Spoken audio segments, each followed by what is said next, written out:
Yo, give a salute to the airmen protecting us from the sky. Give a salute to my devil dogs ready to die. Give a salute to the Navy on water keeping us free, and the Army camouflage the jungles amongst the trees. Give a salute to the Coast Guard searching boats for keys, and Space Force cyber wars on hackers fishing for me. Give a salute, yeah, give a salute, yeah, give a salute.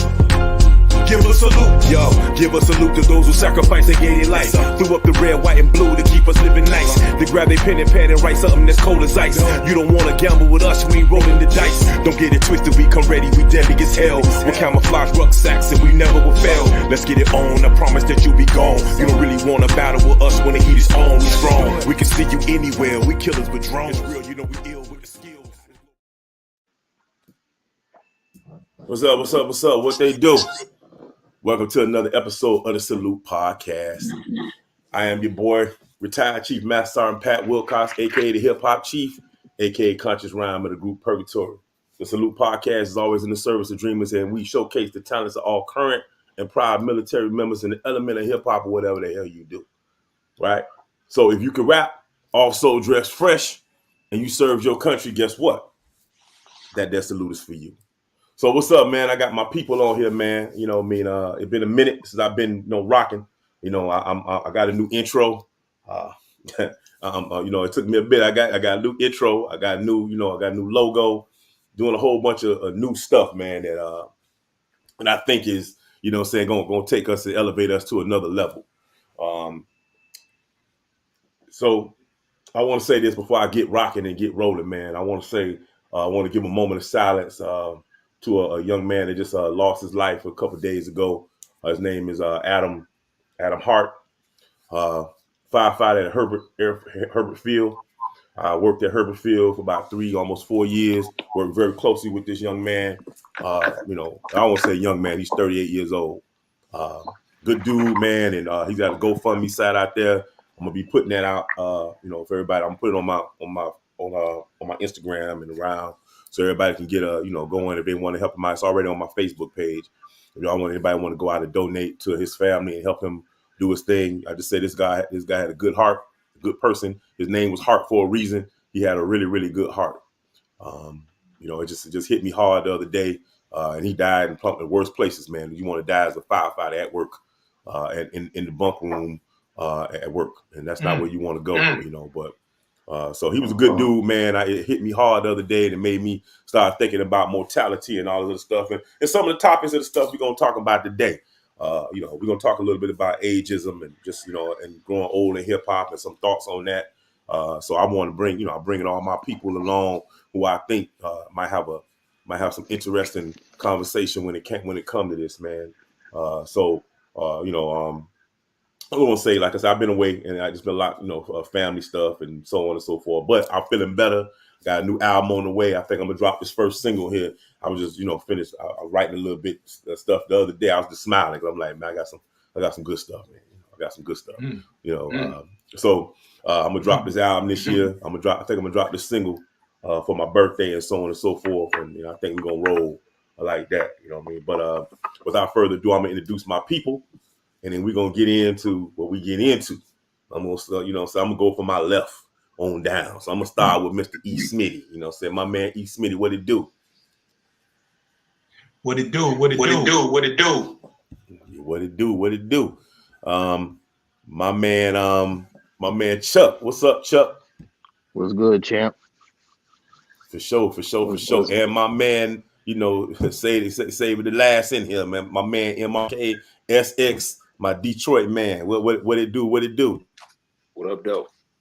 All right, for sure. So, I ain't gonna waste no time because I waste a lot of time trying to get my speakers and everything working on this doggone thing, and that goes into this ageism we talking about right now.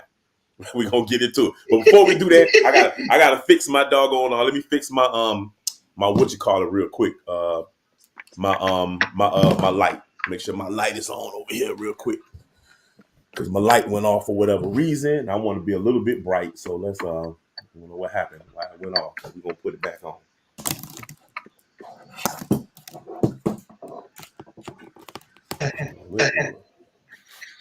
He's doing. Hey, man, it's ageism, bro. Right here. It's that ageism we talking about right here. Real quick. The ageism right there. Oh. Yes, sir. Yes, sir. It is right there we talking about. Let me see. What happened? Okay. All right. We back in effect. All right. So, who's that in here? Is that Mac? Or is that me? How the hell Mac picture get on here? Yeah. Wait a minute here. We're like brothers. I know, right? I'm like, how the hell Mac picture get on here? Oh, Lord. Let me see. Hold on. Yeah, Willie. Conscious has to. There we go. He has you. Okay. Everybody got an echo. Willie was just asking about the echo. Oh, you was asking about the echo? Tell them everybody got an echo. We trying to work through it. It's crazy. You don't have an echo.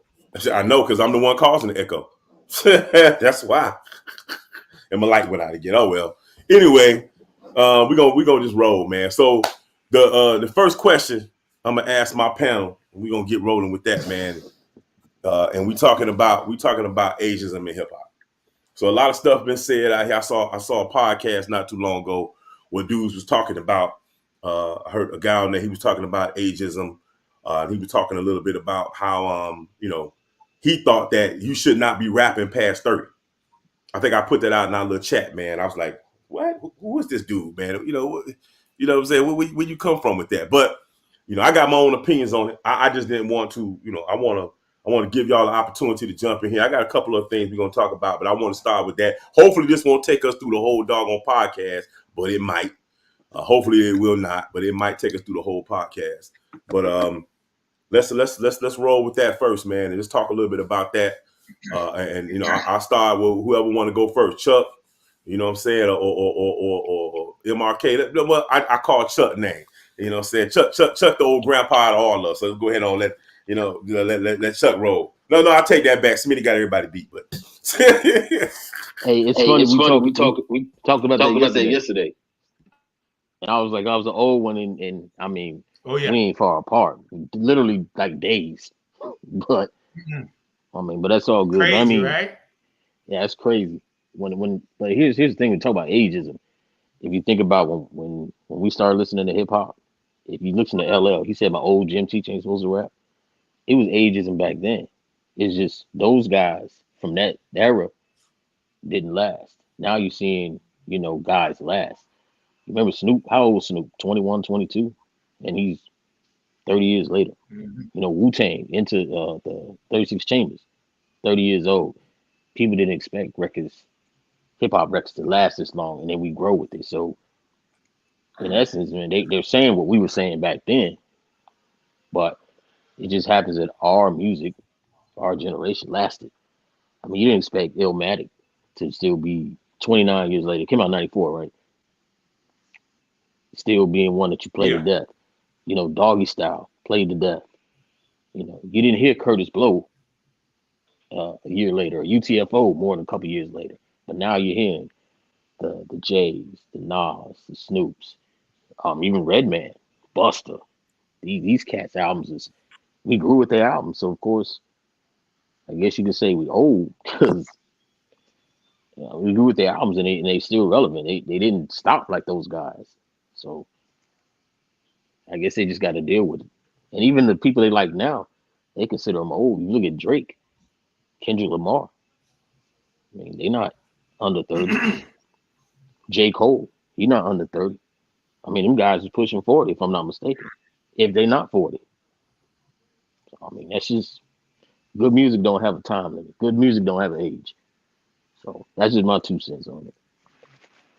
I agree. So what you got, Smitty? Since you the next person gonna be pushing the wheelchair soon. Man, I'm already pushing the wheelchair, but the hardest motherfucker out there though. But yo, man, like real talk, man, real talk. Hey, you my dog. You my dog. You already know. Oh no, man, you know, I don't trip. I don't trip at all, bro. You know me. Love is love, always. But no, man, real talk, man. Real talk. And I'm glad, like when I saw that, and I think, if I'm not mistaken, MRK, that dude that said that, I think you said you met him. He was one of them guys up in the you know what I'm talking about? Mm-hmm. You know what I'm talking about, Mark? Yeah. Yeah. Okay. Well, I'm gonna say this right here. Couple of things. People in this landscape of this hip hop, definitely. I ain't talking about others. It goes on in other genres, but hip hop in particular is really a situation of I made it in here and I'm trying to stay in here, right? Me and Mark had a conversation a while back where I was talking about, yeah, you know, the bets and the legend MC, blah, blah, blah, da, da, da. And that's why I say that no matter how, if you're older than a person, younger than a person, somebody has something to say that's going to lead you and guide you. And hopefully it sticks with you. Mark, I said something about it was Pete Rock, CL Smooth or something like that. And then Mark said to me, he said, hey, man, I feel you on that. He said, but them cats ain't putting nobody on either. And a light bulb went off like, damn, that's true. Yeah, he said, I'm real talk. He said that, and I'm like, because I was ready to campaign. And just in that, like when you hear these people say, I mean, it goes from, I remember a interview, Ice-T, you know, hip hop is a young man's sport. He said that, the OG. Big and Jay-Z said that they only wanted to make one album. You know, and then, you know, Drake, you know, said he don't want to be rapping when he's 30, 35. Bow Wow, all these different cats said the same thing. But the thing that people are not talking about is the people that are saying this the most, if not all, has been Black people. It's been Black people saying, "Are you still rapping? You know, you years old, you're 40, and this and that is that." It's like that's like we have to really think about this. Like go back. These same people are saying that, "Oh, you too old," and then a lot of these people that are saying that, "Oh, you should be rapping at 30 and 35." They could never rap in the first damn place. You know what I'm saying? They couldn't rap. They couldn't do any of the stuff. So, you know, it's one of them things where this genre has saved more people than it has let down people. Like this was a life-saving genre of music, and it's still and it's the biggest genre of music on the planet. You know what I'm saying? So that ageism and all that stuff. I mean, we have to look at the people that are saying it. We have to look at the people that are saying it, and you know, and we always talk about, well, you know, rock and roll, they don't talk about age, country music, boom, boom, blah, blah, blah, all that. Pop music, yeah, but okay, just look at the people that keep saying this bullshit. You know what I'm saying? Hip hop has no age. Hip hop is the youngest genre, and we're still discovering more things. It shouldn't have no age. It's just somebody's hangups, you know. So, you know, you rap and sing and do whatever you want to for as long as you can do it. Even if you pushing a walker, like you say, I'm gonna be in the damn wheelchair rapping my motherfucking ass off. I promise you that. Might not sound that good, but I'm gonna be in that wheelchair rapping my ass off. I'm gonna pay to see it, Smitty. I'm gonna be there. I'm gonna be in the front row, like in my wheelchair, like yeah.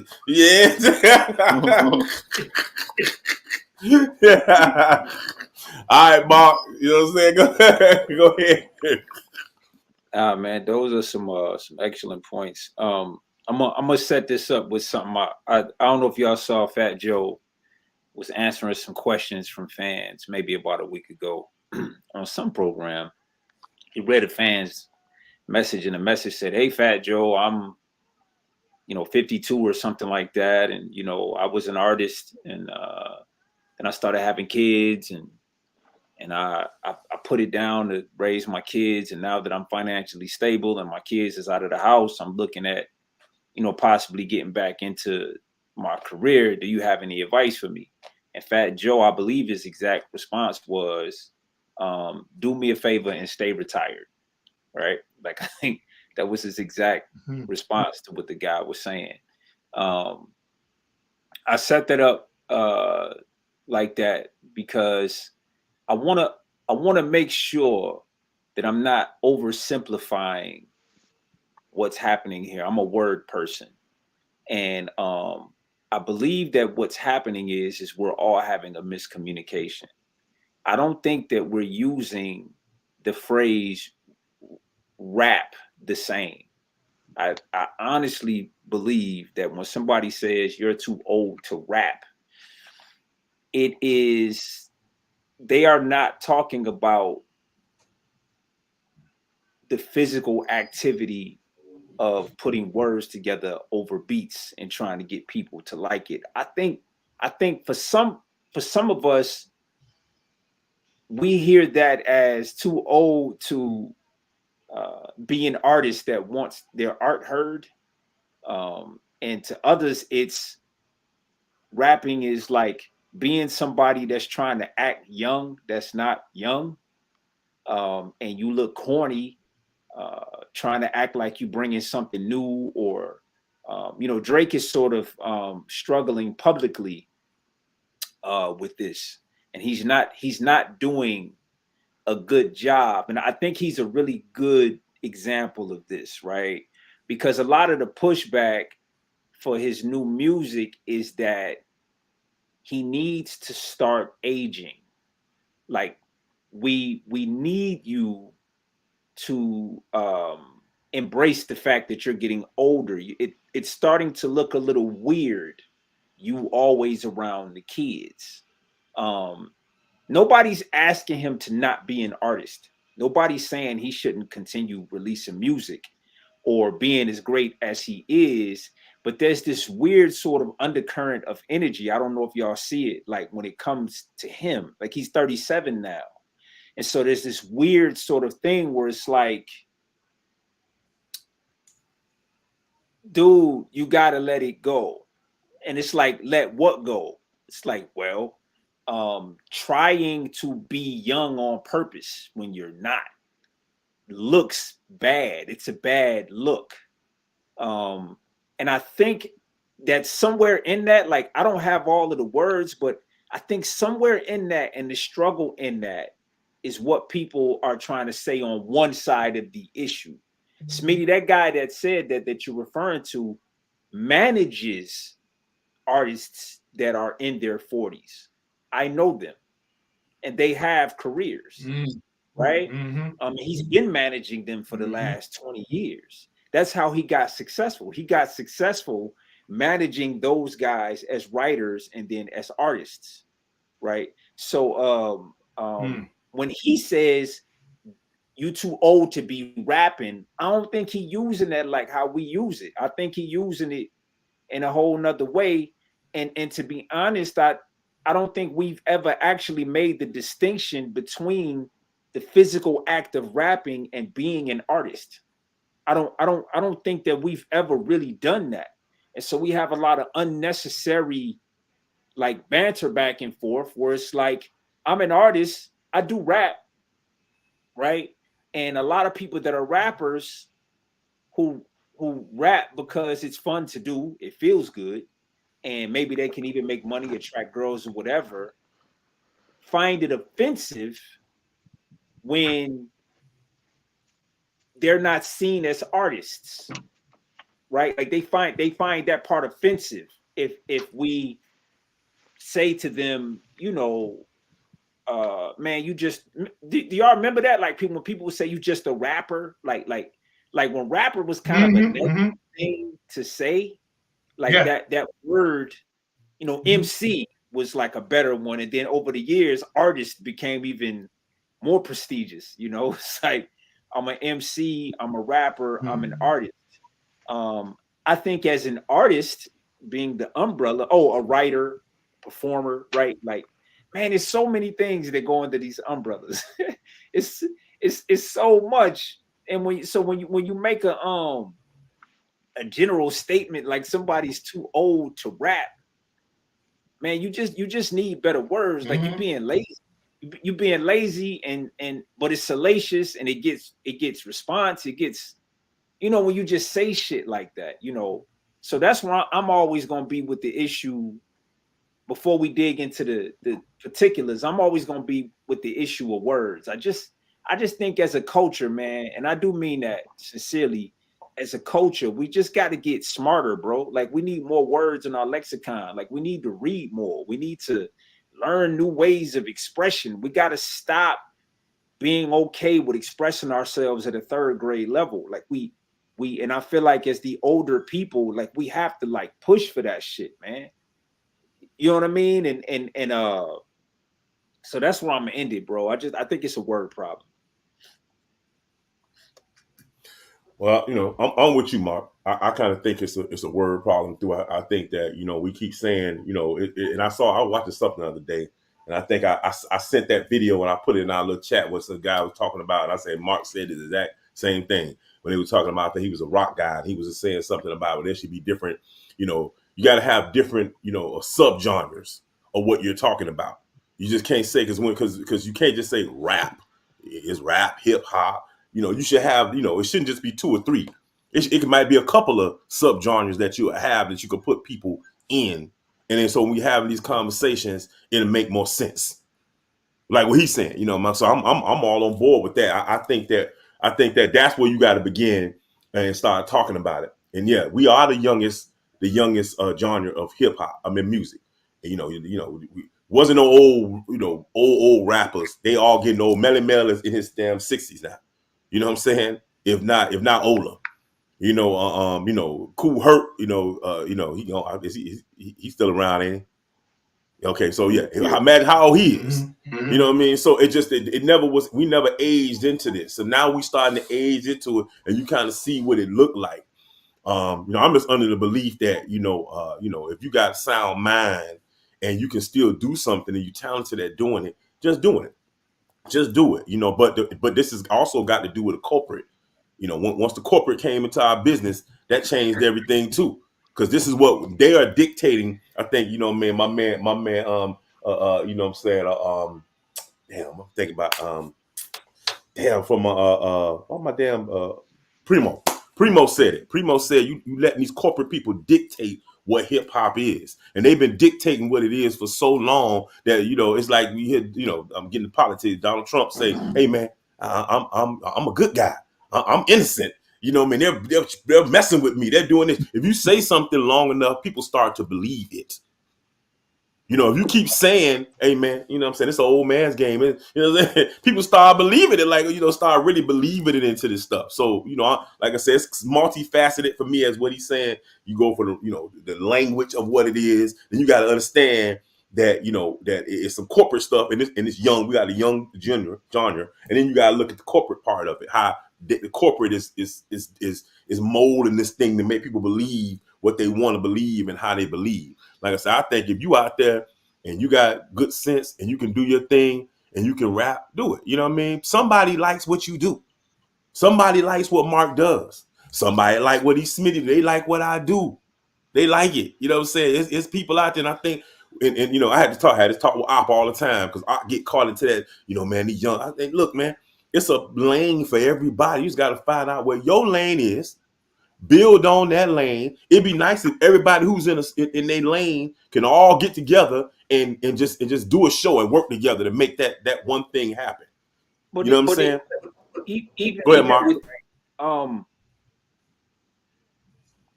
Like that's a whole nother conversation. Like if we just talk about Op for a second, right? And people that may be in his position, and the idea. Like I think, and I don't want to speak for him, but I'm going to kind of speak for him in this context. I think what he's trying to communicate is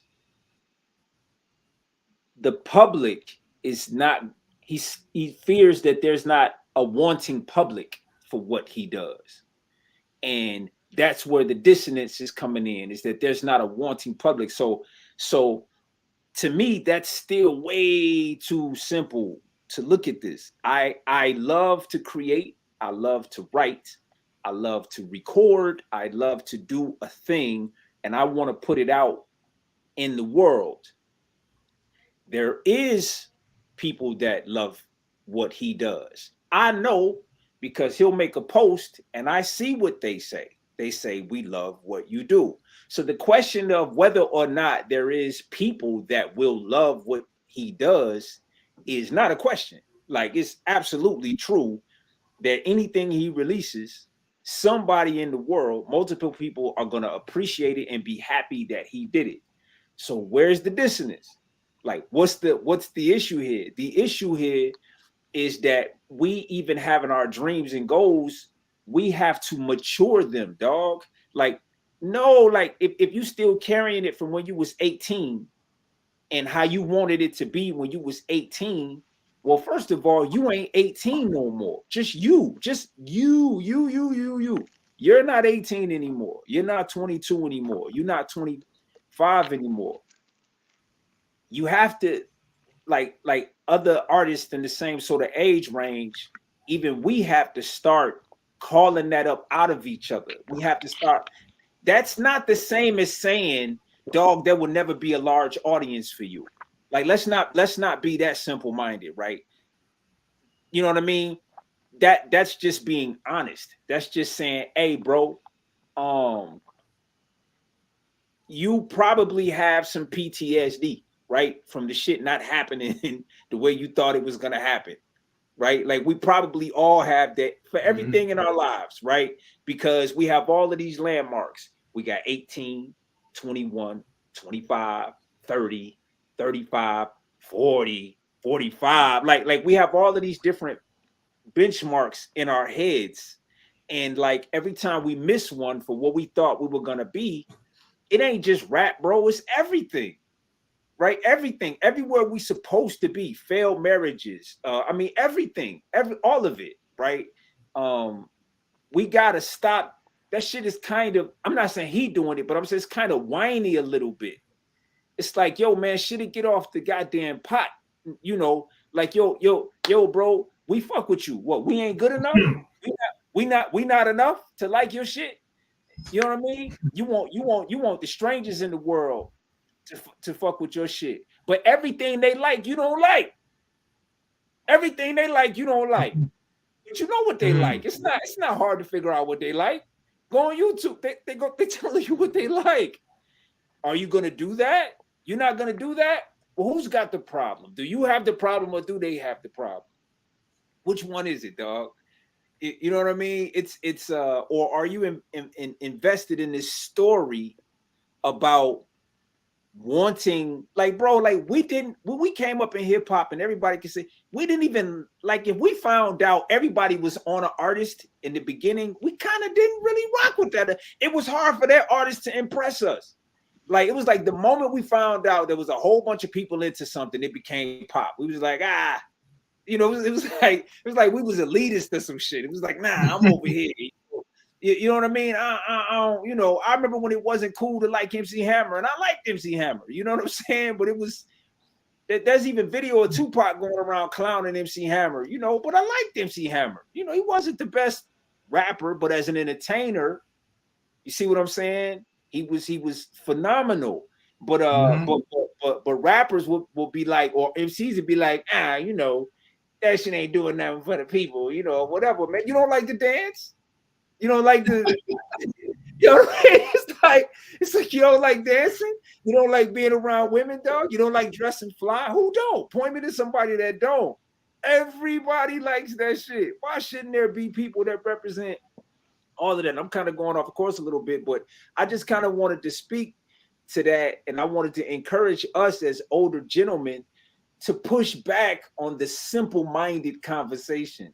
That's like, I feel like it's kind of our job. Like, we got to push back on that shit, dog. When people say, people too old to rap, we got to be like, I don't think we're using rap the same language, dog. Because I'm nice as fuck. And I got some other homies that's nice as fuck. They make amazing music, dog. Want to hear it, I can put you on. And if you don't want to hear my friends, give me 2 minutes. I'll find a whole bunch of other people out here doing amazing hip hop that you never heard of too, right? And you won't even know their ages. I won't even know their ages. And this is the last thing I'm gonna say, and I'm off my soapbox, I promise. The one thing I was always afraid of never happened. Me being out in the world, you see how much music I put out, how hard I go. Guess what's not happening? Nobody's asking me how old I am, dog. They don't give a fuck. You see what I'm saying? They don't give a fuck. Nobody's asking. They don't. I mean, there's nothing. Nobody's. How old are you, bro? Nobody. Like I'm looking everywhere. I've been looking for years for somebody to give a shit, bro. It's all in my head, bro. Nobody cares. Either that shit fresh or it ain't fresh, dog. Either I'm out here playing myself or I'm not. Then nobody give two shits about how old I am. Some more self-loathing bullshit that I put myself through for no reason at all, and I'm done. So let me touch on that a little. Facts. Wait, Chuck. Before you say something, you must be a fly on the wall. When I had these conversations with you must be a fly on the wall. You know what I'm saying? I had these same conversations with him all the time. And get what I started doing? I said, no, I just started leading the way. I started leading the way, just doing my thing. And what I just gave Smitty, I'm about to send you one too here, Ma. I'm cleaning it up. Because I know it got to be dope for my man. So, you know what I'm saying? I sent Smitty a beat. Smitty looking at me. Smitty's like, how old is this beat? I said, I made this beat back in, and the rhyme and all that back in 2013. What the? He just like, he in disbelief. I'm sitting with a whole album for me and I, just sitting there with the album. You know what I mean? After a while, because I'm the fly on the wall, listen to me talking to him about the same thing. So this is mostly this me having this podcast got this conversation we having got many facets.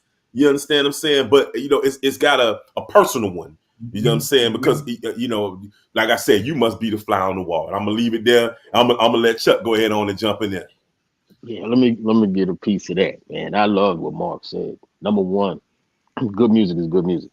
It doesn't age. And I'm gonna say that a million times. Just like hip hop. I don't care how old you are, no matter where you go. Tell me that Juicy by Big ain't jumping everywhere you go. Everywhere you go, you'll hear Juicy, you'll hear Hypnotized, you'll hear California Love. These ain't new songs by no means. As far as the ageism itself, I think one of the things people go through, and I think Mark kind of touched on it, I was trying to wait for the Drake thing to leave it alone, but he hit it, is those milestones. Those milestones, he hit it perfect because you're expected, and maybe that's not the right word, you're expected to be in the club and do all these things until you're 25, maybe 30. You're expected that. So hip hop is supposed to be with that because that's what's in the clubs. Whatever type of hip hop it is, it doesn't matter, just music. But when you're 30, 35, you're married, kids. So you ain't supposed to be in that set. So basically, it's supposed to be past you. We've gotten to where we treated hip hop as a phase because you're 35, you're 40, you're supposed to be married with kids. Now, if you're touching 45, 50, hell, you might be a grandparent. So what is you doing messing with hip hop? And that's the thing, like you said so eloquently, we got to get that out of our head. Good music is good music. I see many videos of KRS-One, and I'm sure y'all see them too, freestyle, rhyming everywhere. And they love him. He's almost 60. They love him. He does step into the world like it just came out. So, I mean, and as you say, Pat, we know T all too well. Put it out. You know, good music is good music. It don't matter how old the person is that's doing it. Honestly, if Nas had just came out and getting the Grammy when he was like 47, if people didn't know Nas from 94 and he was making Magic, King's Disease, like you said, Mark, do they really care how old he is? They don't. In fact, I never heard anyone ask how old J. Cole is. And to be honest, he's almost 40. They don't ask about Kendrick. Hell, Travis Scott ain't the youngest thing. They don't ask him. They don't ask Bun B. And he's my age. They don't ask Bun B, do they? So we got to get that out of our head. In fact, people will go see the Isley Brothers, and I know it's a different genre, like they just dropped yesterday. And listen to a song that's 50 years old. And everyone from 9 to 90 is in there jamming. I don't understand how we let ageism take us out of hip hop just because there's milestones on what people think where you're supposed to be in life. I got it, you know. At 50, you don't probably expect me to be in a club, shaking my ass, trying to holler a bunch of girls and start a fight. You would think, you know, but you're past that. But that doesn't mean you can't enjoy hip hop. I mean, it's ridiculous. Good music is good music, man. I'm always gonna be on my soapbox about that. I mean, I dig in the crates. I mean, daily. I mean, and looking at some Outkast is supposed to be dropping another album, which is I'm about to pass incredible. out right now. I'm just gonna go ahead and have a heart attack just right now. Yeah. That just happened to me on live on here. I'm gonna die right now. Just let you know. So if that happened, I'm just gonna be gone. Get ready for my funeral. and you know what's crazy? One of the hottest artists out is 40. I think he's 40. Future. Do they ask him how old he is? No. They don't ask him how old he is. He goes up there, talks about lean or mumbles, whatever he mumbles. People stream, go to show, buy it, move on. I mean, everyone talks about Jay-Z. He's in his 50s. And as soon as he goes, that's a million copies sold. Clearly, people don't care about how old he is either. So I don't get it. And, you know, you can have those milestones because some of it makes sense. You know, you shouldn't be 50 in a club fighting. You know, you probably should be buying a house at 40 or whatever the case may be, if that happens in your life. But that should not take away of you living your life, having a good time. If you like good music, you like good music. It's utterly ridiculous. I just don't understand how, you know, you let age tell you what to listen to. You know, we don't have an age limit on who's the president. You got two people running that's going to run again. One's going to be in his 80s and one is touching 80. Listen, man, younger people are desperate. And I do mean that word. And they don't even know it. They are desperate for older people to give them something to look forward to, dog. Like, they are desperate. They need us to make this older shit look cool, bro. They need us to make not fighting in the club anymore. All those things you just mentioned. They need us to represent a coolness about our older selves, bro. They need something to look forward to, dog. They need to watch us not give a fuck about what they talking about and still own our shit. Like they need Jay-Z, they need J. Cole, they need this shit, bro. You understand? We the first ones, like, bro, we the ones, bro, we started video games. We start, like, come on, dog, like us specifically, like within the 10, 15 year time, I would say anybody late 30s to early 50s, like, bro, all these kids doing are just literally versions of what we did. Like, that's all they doing. You understand? Mm-hmm. For real. We, like, their parents. Yeah, for real. Me and my son both like Tyler, the Creator, dog. I'm in my son 18, G. I'm in the car with my son, jamming out to Tyler, the Creator. Jamming out Me too. To J. Cole, to Kendrick, like jamming out, saying the words. My man sent me some beats the other day, and my son was like, freestyle. You know what I'm saying? And I start busting. He start busting. Like, come on, dog. Like my son to see me at age, as cool as I can be, so that he can feel like, hey, man, maybe getting older is some cool shit. Like, just maybe. Be scared of it. You know, they need to see us older MCs getting busy, bro. Like, we need to be out here on our shit. You know what I mean? Staying in shape, right? Staying in shape. Speaking some real shit for them so that they can feel like they have hope, right? Like, they need hope, G. We gotta stop paying too much attention. Like, we done been there, did that, dog. We done got the t-shirts. You dig? Like, Fuck a 20-something-year-old caring about what I got going on. I mean, he can. That's cool, man. But I ain't talking to him, dog. You know, I ain't talking to him, dog, at all. Like, come on, man. Bro, get out of here. You know what I'm LL's saying? been putting it out there.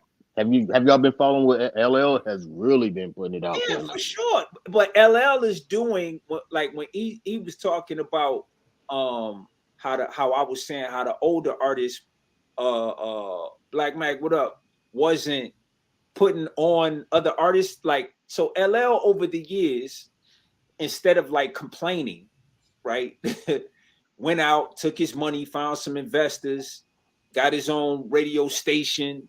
You dig what I'm saying? It was like, man, you know what?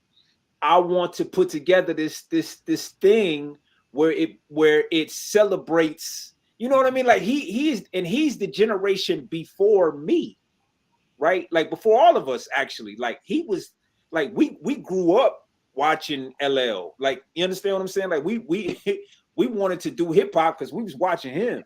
So he took it upon himself to go get his generation, bro. I mean, man, we should all just be applauding him for that shit, dog. Like, yes, that's not even my generation. You understand? Just to, you know what I mean? Just to be clear, I look up to him and everybody he puts on that stage. You understand? Like, Ice Cube is not really my generation. Like, I was a kid. He was grown doing that's what I mean. Like, yeah, I remember it, but they was grown, you know? And when I started to come of age, it was Nas. Me and Nas, you know what I mean? Nas was a few years older than me, but that was more so like, you know what I mean? Outkast and that kind of shit. You know, that's my generation. You know, but Cube, what he doing for his generation is exactly what we should be doing for our generation. Like, exactly, bro. You think Salt and Pepper's out there giving a shit about what's her name? Red, whatever her name is, like Sexy Red. You think Salt and Pepper give a shit about Sexy Red, dog? No. But Sexy Red seeing, but imagine what Sexy Red thinks when she's scrolling through her timeline, right? And she sees Moni Love on stage somewhere with a crowd of people with their hand up in the air doing rap music. Imagine what that does to her psyche on the inside. It says, damn, I could, you see what I'm saying? You know what I mean? And that's what I'm saying. I feel like we should be on. We should be on that kind of shit, bro. Like, for real, for real. Mm-hmm. Yeah. LL has been heavy.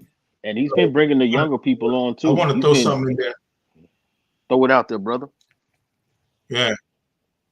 Yo, I want to put something on it too, man, to add to what I was talking about.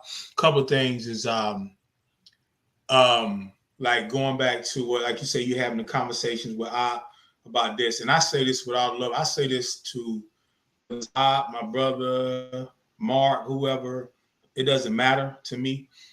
But I'm going to tell you this right here. Number one, when it comes to hip hop or anything, it comes to a place like, okay, hip hop bit us. It bit us way back. And I've always said that it's people that, when it comes to hip hop, you have people that they like it, Sugar Hill Gang, and they're going to go with all the mainstream stuff. And then you have people like us that it bit us and it became like really, really a part of our lives. And we just so happen to be able to do it. And we love doing it. So I had a conversation with myself a long time ago. Like, am I going to be rapping at? I wasn't saying like, I don't want to be rapping at 30. I was saying like, I hope I'm rapping. I hope I'm rapping at 30, because I remember the times when it used to piss me off when this whole thing we're talking about, oh, you're a 30-year-old rapper, 40 years. It's been going on really from way back. Because I remember you people used to like, they used to do the beatbox and spit and making a mockery of it. And they've been doing that. They've been doing that. And personally, I was like, oh, I really love this shit. I was thinking about like, am I gonna run out of rhymes? I used to say that, am I gonna run out of rhymes in my head? So in saying that, it's the thing that, and I think from a personal level, because you cannot change what people think. From a personal level, I accepted that hip hop is is a genre and it's an art form that is sacred, is beautiful, it involves storytelling, it involves easy shit like ABC 1, 2, 3. You know, Too Short will never go down as the most lyrical person. Pimp C will never go down as the most lyrical person, but I'll be damned if you don't want to hear what they have to say. You know what I'm saying? It's a lot of MCs from across the board, from a technical to the top to basic, but we rock with it. So I accepted, me personally, I said, like, this is a art form that I love. I want to keep doing it, and I love doing it. I don't care what nobody says. And I'll leave you with this right here. And this is just my opinion. And like I say, this goes for my brother, my blood brother, cousins, whoever, whatever. I used to be the black Dr. Phil, the fucking rapper whisperer, producer whisperer, DJ whisperer, break dancer. Man, I don't know what I'm gonna give. Man, I think I'm gonna give that shit up, my brother. Give it up. If you, for me personally, and I'm talking about a person who rich or poor, and in my older years, I've had the most success in my older years than I've had my whole career. But at the end of the day, even if that wasn't happening for me, I just know I really like to sing, I really like to rhyme, and I really like to create. So I'm gonna do it regardless whether I'm getting some good money, some damn good money, or I'm not, because I love this shit. So I say this, and I say this, everybody can take this with a grain of salt. And I don't say this being like, you know, F you, I don't give a damn. But I am not in the business of, you know, being a cheerleader when, you know what I'm saying? It's like, yo, I think I'm going to give it up. I mean, man, look, man, I say this for real to everybody, man. The artist, man, yo, for real, bro. Do not waste your time with trying to convince somebody to do something. Don't do that, because guess what? You're taking away from what you're doing. And if that person, female, male, come back at you, man, why, man, why ain't you tell me? I'm not in the place to tell you you should do it. You should want to do it yourself, period. I'm going to create. I know you're going to create, Pat. I know, Mark, you're going to create. Because look, think about it. If it was totally, yeah, we want to get all the money, the touring and all that stuff. But if it was totally about that, we would have been unstopped this shit. We've been doing something, but it's something that went deeper in us. And we're fortunate, you know, like say, you know, still living a prosperous life, you know. So I just say that, man, that yeah, personally accepting this, like, this is an art form, and I take it serious. I love it. And we're not here, man. We're not here. We're here to encourage people. But when somebody hits you, the first thing they hit you with, you out there really rocking and really going hard and losing sleep and walking around on a messed up leg, but you like, I'm going. I need this operation, but I'm going. I need to make this thing happen. Boom, boom, boom. And the first text you get in the morning, yo, I'm thinking about giving this music up, man, but it is what it is. Okay, it is what it is. I am not talking to you. I'm not talking to you. I don't have time to talk to you, right? I don't have time to talk to nobody when it comes to that. Let me add on. I want to add on to what you said there, and I'm gonna connect that to what Pat was saying, what the Chief was saying about the fact that I was a fly on the wall. It's not even that I'm a fly on the wall; it's the fact that I'm an artist, and we all go through the same shit, right? we all mentally go through the same exact thing. The only thing that makes us different is how we react to it. That's the only thing that makes us different, and how we react comes from how we're built, from our experiences, from. You understand what I'm saying? Like that. Listen, we all got a sad story, bro. All of us got a sad story. You understand? But you have a conversation with yourself before you let that sad story come out your mouth. Like you have you talk to yourself before it comes out to the world. You say, I don't want to hear that shit.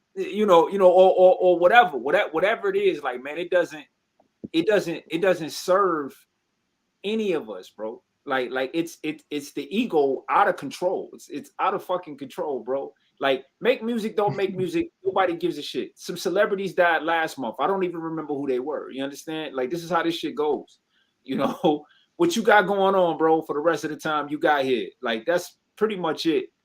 And I don't want to I want to make sure we get to Mac's question. He had a question for the group. If you want to post that Pat, and then I give it back to E. But I just wanted to comment on that, bro. Yeah, I mean, you hit it, man, and I swear, like I don't want for nobody to take it. It's not about, okay, Max said, what is success to you? I'm gonna say something about that, and then I'll pass it on. I'll say this real quick. It's not about me, and people gonna feel the way they're gonna feel about you, man. It doesn't matter, man. You walk into a room and be silent, man, and people still pull you out. But I'll say this emphatically, when it comes to whatever we love to do, like even with, if you want to be 50, if you're 50 and you're comfortable with going club, kind of holler at a chick and get in a fight, if you're comfortable with doing that, do what the fuck you want to do. You know what I'm saying? If you question yourself and say, damn, why the fuck am I doing this? Do something different, period. You know what I'm saying? That's it across the board. Live your life. Do what you want to do. No restraints. And the last thing before I get to this question with Mac is that everybody, anybody, not just artists and music, if somebody is constantly coming to you, man, I don't know about this, I don't know, man, you got to really think about that. Number one, you already had a conversation with them about it, and now they're coming to you again. Eventually, you got to be like, oh, dude, like you say, Mark, shit or get off the motherfucking pot. Straight up. And that's just, and like I say, it doesn't matter with me, man. I'm gonna tell people because I know what I go through. I know the sacrifice I go through. And I don't have nobody, patting me on my back and, yo, come on, bro, come on. But no, you got to be you. I did a podcast the other week with a dude, and dude popped in there. Yeah, man, nobody wants support. Boom, boom, boom. Man, you got to be your biggest motivator.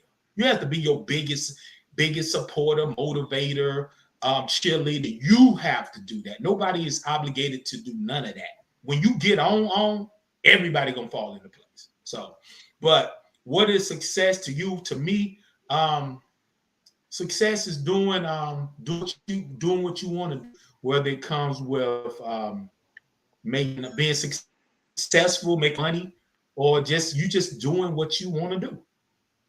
Freely. Living a life is free. That's my take on that. I like it. I just say success is living within your own before y'all jump scale. into the question for success, I want to jump in there too. I'm gonna say one little piece and I'm gonna go on. But before I do that, I got to put this up here right here. You know what I'm saying? Let you know that your boy go back. You know what I'm saying? I got boxes. I got boxes of Source magazines. I got boxes of XXL. I got boxes of Vibe magazine. I probably blow y'all mind if y'all saw some of my stuff. Just let y'all know. I'm there. I can't wait till it's on and I'm there. But just to say this real quick, I want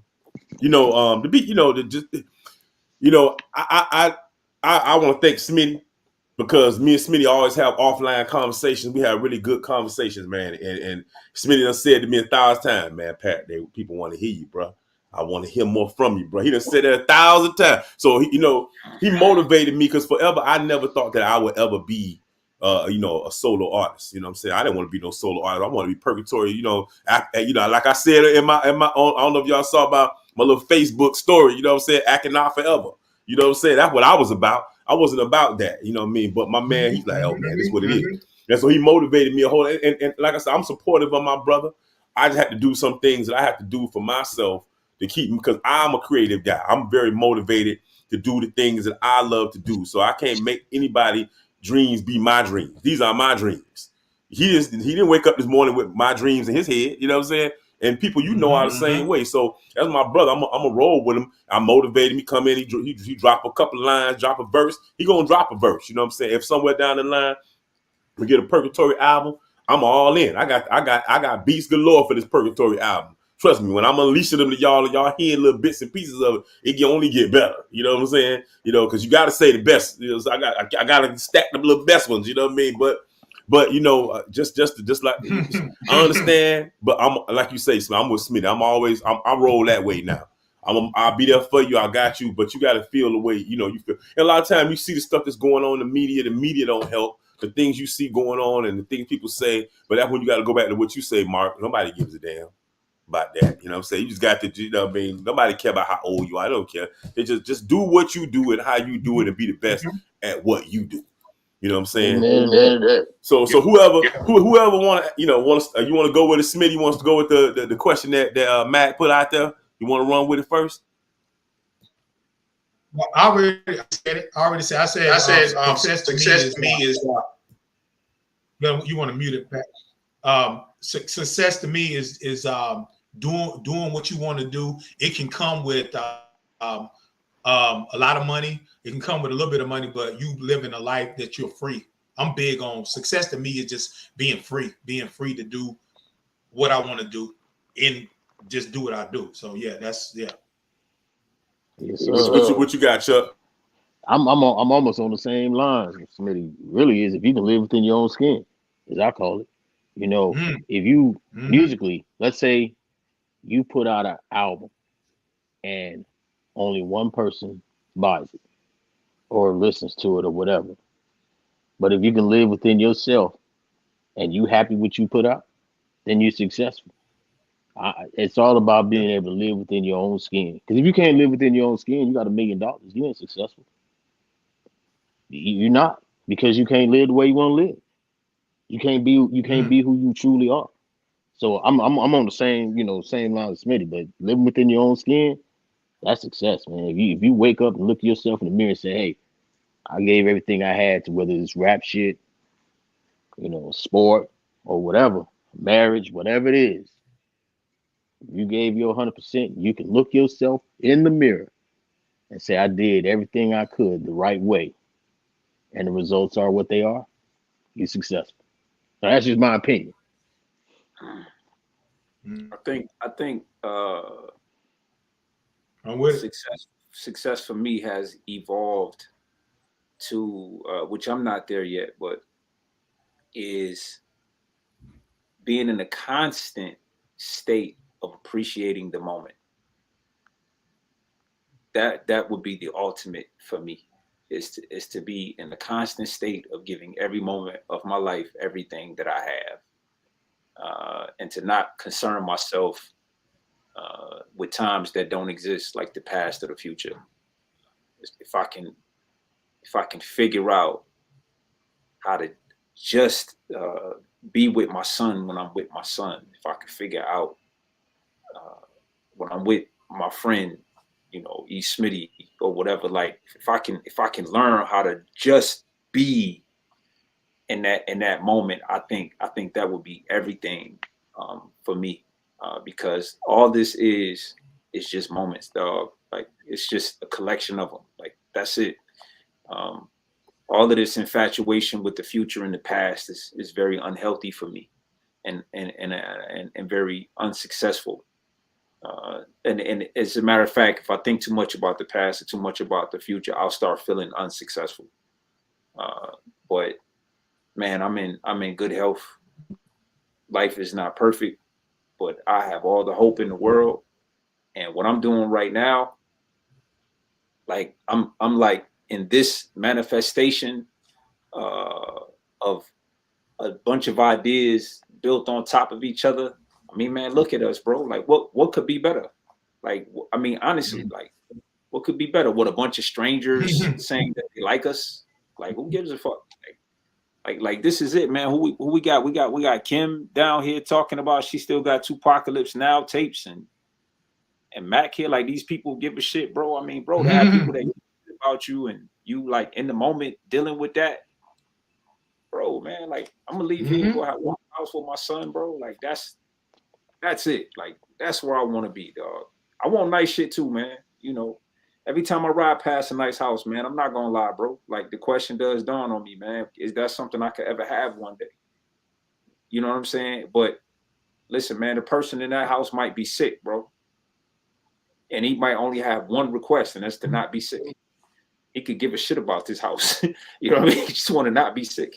You know, he wants his child back, or you understand what I'm saying? Like, it's that's why just being in the moment, or the ability to always escape to right now, I feel like will be success to me. And it took a really long time to have that definition. It took a really long time to have that definition. So I don't want to state it like it's you know what I mean, like it's just some shit I always got. Nah, man, it took a long time to understand that. I would say, you know, I'm with you, Mark. You know what I mean? For me, I think every day I wake up and I'm breathing and I'm able to, because like I said, you know, my uncle, I lost my mother last year, lost my father. My uncle right now in the hospital in Miami, he had a stroke last week. You know what I mean? And this young man, I just know I was gonna hire this young man one time, man, up here. You know what I mean? And he just didn't come out as top. He applied for a job for me twice when I was up here working at this Army installation I worked at. You know what I mean? And so you know, when you start thinking about stuff like that, and every day you getting up and you able to do the things that you love to do, you know what I'm saying? You know, my man Chuck is one of my groomsmen coming up here, man. Oh, and by the way, my wedding will be a lot of hip hop. Trust me, you're gonna see a lot of hip hop in this wedding. I'm just gonna put that out there. But you know, just to throw it out there, 'cause that way you wouldn't be me if it wasn't. You know what I'm saying? It wouldn't even be, it'd be fake if it was not. So you know what I mean. And I you know, I like being happy, man. Success for me is to be happy. When I first was in the military, when I first came up in the fire service, and I was doing that, I found that people treated you certain ways because they thought they could. You know what I'm saying? They could just do what they want to do. And how, you know, like you had to do this. You know, Martin, I'm talking about you in the military. You got to do. If you don't, this is it. You just in the military. This is it. And if you don't do this, then, you know, say, what else you gonna do? And no, we got you by the balls. You know what I'm saying? And I hated that feeling. I know Mark and I know Chuck hated that feeling. You like, eat man. You know what I'm saying? You want to punt, but you where you at? I'm in a position in my life right now that people like, man, you be getting up and going for these jobs.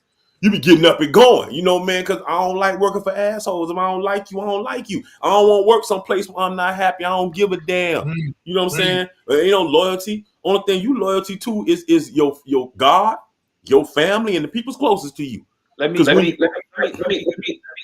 on very clear. Hold on, let me put this on me. And I told E this, and it's one of the best conversations I ever had with E, and I mean this. And I'm gonna tell both of you guys the same thing. You guys are hometown heroes. Do you understand what I'm telling you? History is going to be very, very, very kind to you guys.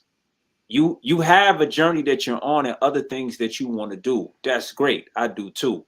But I just want to be very, very clear here. I visited Zebulon. Do you understand me? I've been to Miami. I've been all over Texas. I've met all kinds of people.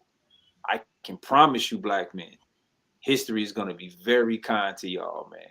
Like, you guys are hometown heroes, bro. And no matter what happens in hip hop or whatever, you understand what I'm saying? You guys had goals. You reached for them. You chased them around the world, bro. What a story. You understand what I'm saying? Like, what a story, bro. Like, what a be like we are successful. Like absolutely successful. Other people liking what you do is a whole nother thing with a whole nother list of responsibilities that honestly you don't want. You think you want them. You don't want that shit, man. Right? You understand? Like, you don't want that, dog. I know it's hard for a lot of people, man, but there's a sickness in young people, dog, and we can help them. We can by just living our best lives. We got to give them something to look forward to. We do. We got to embrace this shit, dog. You know, I'm older, but I'm nice. Hopefully you get hopefully you get lucky as me. You understand what I'm saying? To be able to say at this age that man, I'm about to marry the woman of my dreams, dog. I'm gonna have a lot of hip hop at my wedding. This one of my groomsmen right here. Listen, dog, it is like I'm proud of all y'all, man. Like I'm proud of Mac. I'm proud of everybody, man. Like, bro, like this shit is wonderful. It really, really is, man. I just wanted to inject that within the situation, man. You know what I'm saying? Like I've been friends with Chuck on Facebook forever. Man. I just really started building with him in the last couple of years, but one of the joys of Facebook was coming on and seeing whatever silly ass picture he had posted as his avatar. You understand what I'm saying? I knew that. Like, but what I'm saying is that, like, bro, like you've enriched my life. Like it's been phenomenal. It's been great, and I definitely anticipate having years and years more. But even if it was 40 more years, it still would only be a drop in the bucket. Like it's, you know, you guys are hometown heroes, man. You understand? Listen, I had my feet on the ground of Zebulon, North Carolina, bro. There would have been no other reason for me to be there except E. Smitty. You know what I mean? You know, and when I'm around other people and they tell me they from North Carolina, and I say, yo, my homie is from a small town, you know what I'm saying, called Zebulon. And they be like, I heard of that. And then I reply to them and I say Z-Town, right? I said, I only know that because of E. Smitty. That's what hip hop does, bro. I knew about the streets in Atlanta. I knew about this. I know what Dade County is because of rap, bro. Like, do you understand me? Like, it's the only reason why I know about this shit. My life has been truly enriched. Yeah. All of ours have, man. It's beautiful. You know, I just wanted to say that right there. It was in my spirit, man. I just wanted to say that. Bro, I shot a rap video this morning. Like, who shoots rap videos on Sunday mornings in the chili at 8 o'clock in the morning? I do. Understand what I'm telling you? I do that shit, right? I gotta add. Like, buddy. This is success, bro. This is success. I promise you, this is success. The old version of you, the old ass you, will say these were the good old days. I promise you, bro. You know what I found funny when you say, you know, Facebook for years. And I was gonna say this before you even said something. I thought about the CD you sent me when I was living in Texas, man. I don't know what it was. I must have did the PayPal, however it was. Yeah. And send me a CD, like a glass, and I was like, you know, he's putting something together more than just music, you know. You want to connect with people who you think are going to be along for the journey. Because I felt like, you know, yeah, he's a good rapper, make good music. Can anybody make good music? Maybe. But if you find a way to do things and you connect, then you get that lifelong. So like when you guys put something out, I immediately tell other people, you know, it's not because that connectivity, you immediately say, hey man, support them, you know, stream it, listen to it, you know. It's almost like an A&R. It's like the connectivity was more than just music. You know what I mean? Because anybody can go on the internet and find music. You know, you can find what you like. I'm an underground guy. I can sit up here and Google underground hip hop and eventually find someone I like. But the connectivity was everything. And knowing Pat for years and years, T and Pat for years, and just being through this group, getting with Smitty and Mac and all the brothers, it shows that it's more than just simply putting out a song. It's connectivity. And again, I'm appreciative for that. Because y'all put me on some joints too, man. I was like, oh man, he likes this joint. Let me go. I go find it. And there it is. It's everything, you know. So like you go back to what is success. Success is, again, I love what you said. It's like if you can live within your skin and do the things you want to do and you're happy with it, then you're successful. I mean, you can have millions and millions of dollars and not be successful. I mean, rest in power to Mac Miller. He had what, $10 million? He had a lot of money. And what did he do? It didn't feel good enough. He needed to didn't feel good enough. Even better. Like having all the money and influence, it wasn't enough. He needed to get higher. think of what you're saying, bro. He had to get higher. Like it wasn't like Mhm. everybody loved Mac Miller, bro. Like it wasn't enough. It wasn't enough. It wasn't fucking enough. I mean, know what I'm saying? when you're on the outside looking in, Michael Ray Williams, bro, was going to be the next Denzel. Yeah. It wasn't enough. Wasn't enough. Mhm. So, and you look at Mac Miller, and I like using him. Mhm. Lyrically, Real. where was he at lyrically? Dope. Man, amazing. He amazing. He had mainstream Yeah. and underground. As a white rapper, man, as much as you could possibly be respected, bro. Like it don't come no more. He had more respect from underground than Eminem. Yes, like, people love that dude. Love this dude. And when you're on the outside And looking in, did you see any beef with him? And was incredible playing them instruments. Did you see any beef with him? Nah. None. So what is success? That's why I say you gotta be living your skin. And I don't want to put the great Mac Miller down by no means. I just use that as like there was something. No, but we gotta he learn. wasn't successful. We gotta learn from Mac Miller though. Like, nah, I mean, I hear you, but there's a lesson in that. Mm-hmm. Absolutely. You understand? There's absolutely a lesson in that. You know what you think. And you know what? To add to that, go ahead, brother. And to add to that, which it goes back to hip hop, Rakim said it years ago. You got to know the ledge. Everybody has to be to a point to where you know, and I believe that all of us have been there in some way. Like, you know, say I may be drinking or you may be doing this, and you had that feeling like, damn, I'm doing a little too much. I'm doing a little too much. And then you slow down. And some people say, like you said, they'd be like, man, I higher and higher and higher, and eventually it takes you up. You know what I'm saying? So yeah, you got to know the ledge, man. Well, in all facets of life. Let's be honest about something you said that connects to something that was said earlier, Smitty. Rakim, LL Cool J, Ice Cube, they are doing for us for what we should be doing for the younger artists. Rakim look cool as shit, still rocking, bro. Like he do. It's like it does something to me, bro. Like it does something. You understand what I'm saying? I was a little kid. You know what I mean? When he was doing this thing, and the fact that he's still out here, bro, is everything to me. Sells out shows. Yeah, but I'm talking in terms of inspiring me as a younger person than him, from a different generation than him. His ability to hold it together, to still look good, to still be delivering that music, to be doing everything that he's doing, to still be prolific, to still be on what he on is a big deal to me, dog. You understand what I'm saying? Like how you feel when you see an older artist lethargic, they ain't been taking care of themselves, dog. Like come on, man. Like it's a bad look. It's a bad look. You know, you was with Master Ace. Master Ace look great. Yeah. That's what you want.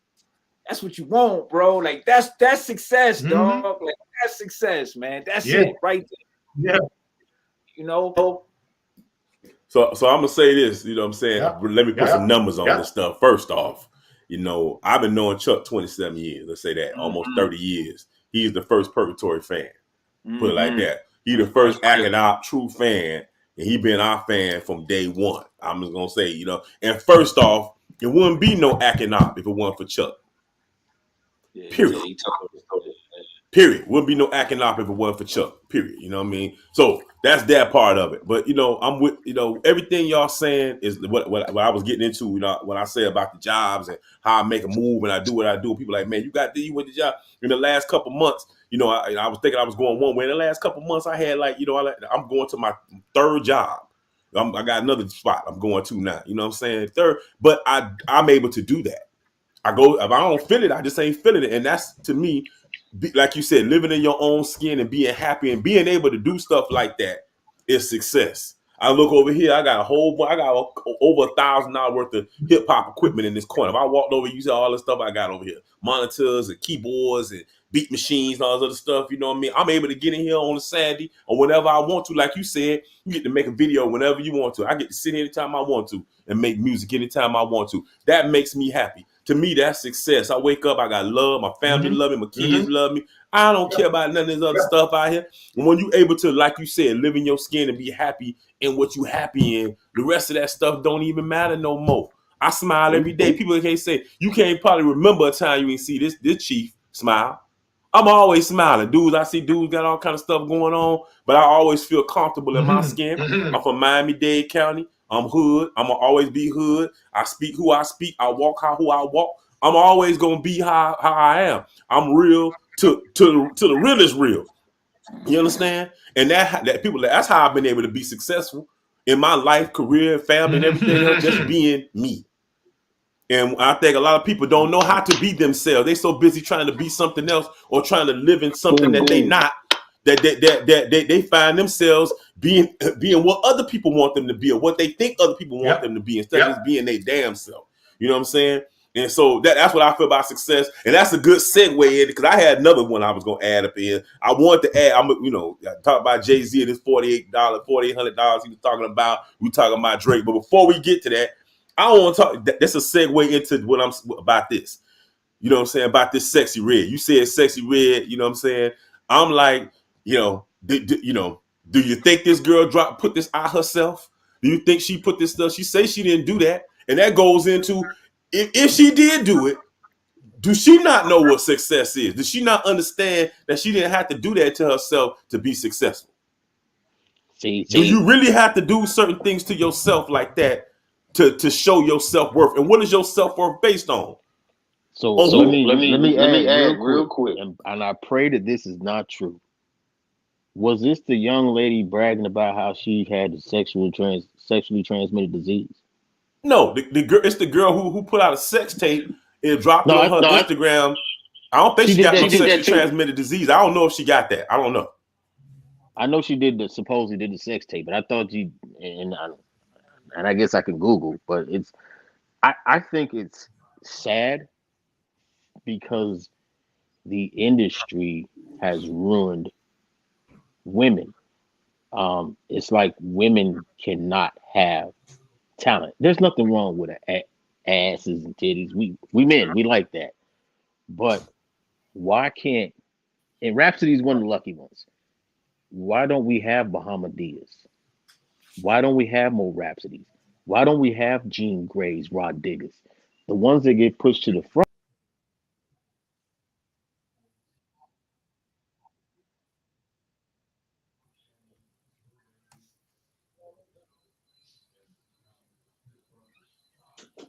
Chuck must have dropped out of here. There you go, Chuck. You dropped out. What you said now with that last piece you said, you dropped out of there. Oh, my bad. It seemed like it's a mockery of the talented ladies we do have in hip hop. I remember Moni Love, Queen Latifah, MC Lyte.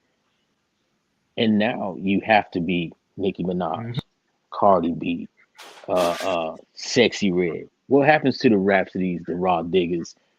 Where's the balance? It's like ladies like that can't get in the game. So what you get is for females to get in the game is, lack of a better word, shit like Sexy Red. Is she talented? I don't know. Is she a plant? I don't know. But they just don't allow balance for whatever reason. And it's sad. Yeah. Like I said, I don't know. I saw that. I was like, man, this chick, so I think Mark stepped out for a minute and Spitty had to run to the bathroom. but anyway, you know what I'm saying? I think when I think about it, you know what I'm saying? I just feel that you're right. These young ladies got to do this stuff. And I'm hoping that's not what she had to do. And that's what that whole success thing. I'm hoping that she didn't feel like I need to come in here and jump in here and put my clothes, make a sex tape. You know what I'm saying? And of course, I went and jumped on that. I said, let me see what this thing on. I was like, this is horrible. This does not even look good. You know what I'm saying? And look, if you're going to be doing a sex tape or something like that, at least look good. You do not look good, young lady. Period. So just going on about your business, say that. You just, you could have saved everything the minute or two that I watched this crowd. and I could have got back, and my eyeballs could have got back. My eyeballs would have been very happy not to see that. Just keeping it real. I'm just keeping it all the way 100. You know what I'm saying? Facts. You know what I'm saying? A lot of people I want to see without their clothes on. She ain't one of them. I just put it that way. Just keeping it real. But at the end of the day, people who they are, they do what they do. You know what I'm saying? But yeah, she's on something else, man. And I'm hoping that's not what she did. I'm hoping that's not the situation. But to each his own. I'm gonna wait till these other cats come back, man. Because I'm gonna drop these last two, man. I know, I don't want to keep everybody all day, man. I knew when we got into the ageism that it was gonna be a lot. So you got something you want to say in here real quick about the Sexy Red, or because I just said what Chuck was pretty much like, yo, and Smitty had to run up to the restroom real quick, so he'd be back in a minute. So I just personally think, like I said, I think that I think if she's doing that, if she's doing that because she let me put him on mute here. Oh, he don't even know he on here. Let me put him on mute. There we go. Mute him up. All right. You know what I'm saying? Just keeping it all the way, all the way real. If she's doing that for whatever reason, and she's doing that because for successful reason, to be successful, she think that's a good thing to do. I just feel sad for her. And all I told Chuck while he was gone was, look, man, if I could have saved myself a minute or two of that video, because that ain't what I want to see. She ain't somebody. There's a lot of people I want to see naked. She ain't one of them. I'm just gonna put it that way. I wish I could have scrubbed my eyes out with bleach after that. So I don't know what you thinking, what you want to think, Bart. You want to interject in there? Go ahead. But I could scrub my eyes out with bleach right now. I would. I think that so I didn't watch the content, but I think that Sexy Red is playing she's playing a game in a day and time where I can't figure out if the bar for attention is low or high. And it's something I really wrestle with. I'm not really sure if it's low or high, meaning like, because I would say get naked for attention is a low bar, like an easy thing to do, right? Then again, what you trade for that is quite a bit. So maybe it's a high bar. Like I don't really know, man. It's a weird thing. But I just Googled her. She's 25 years old.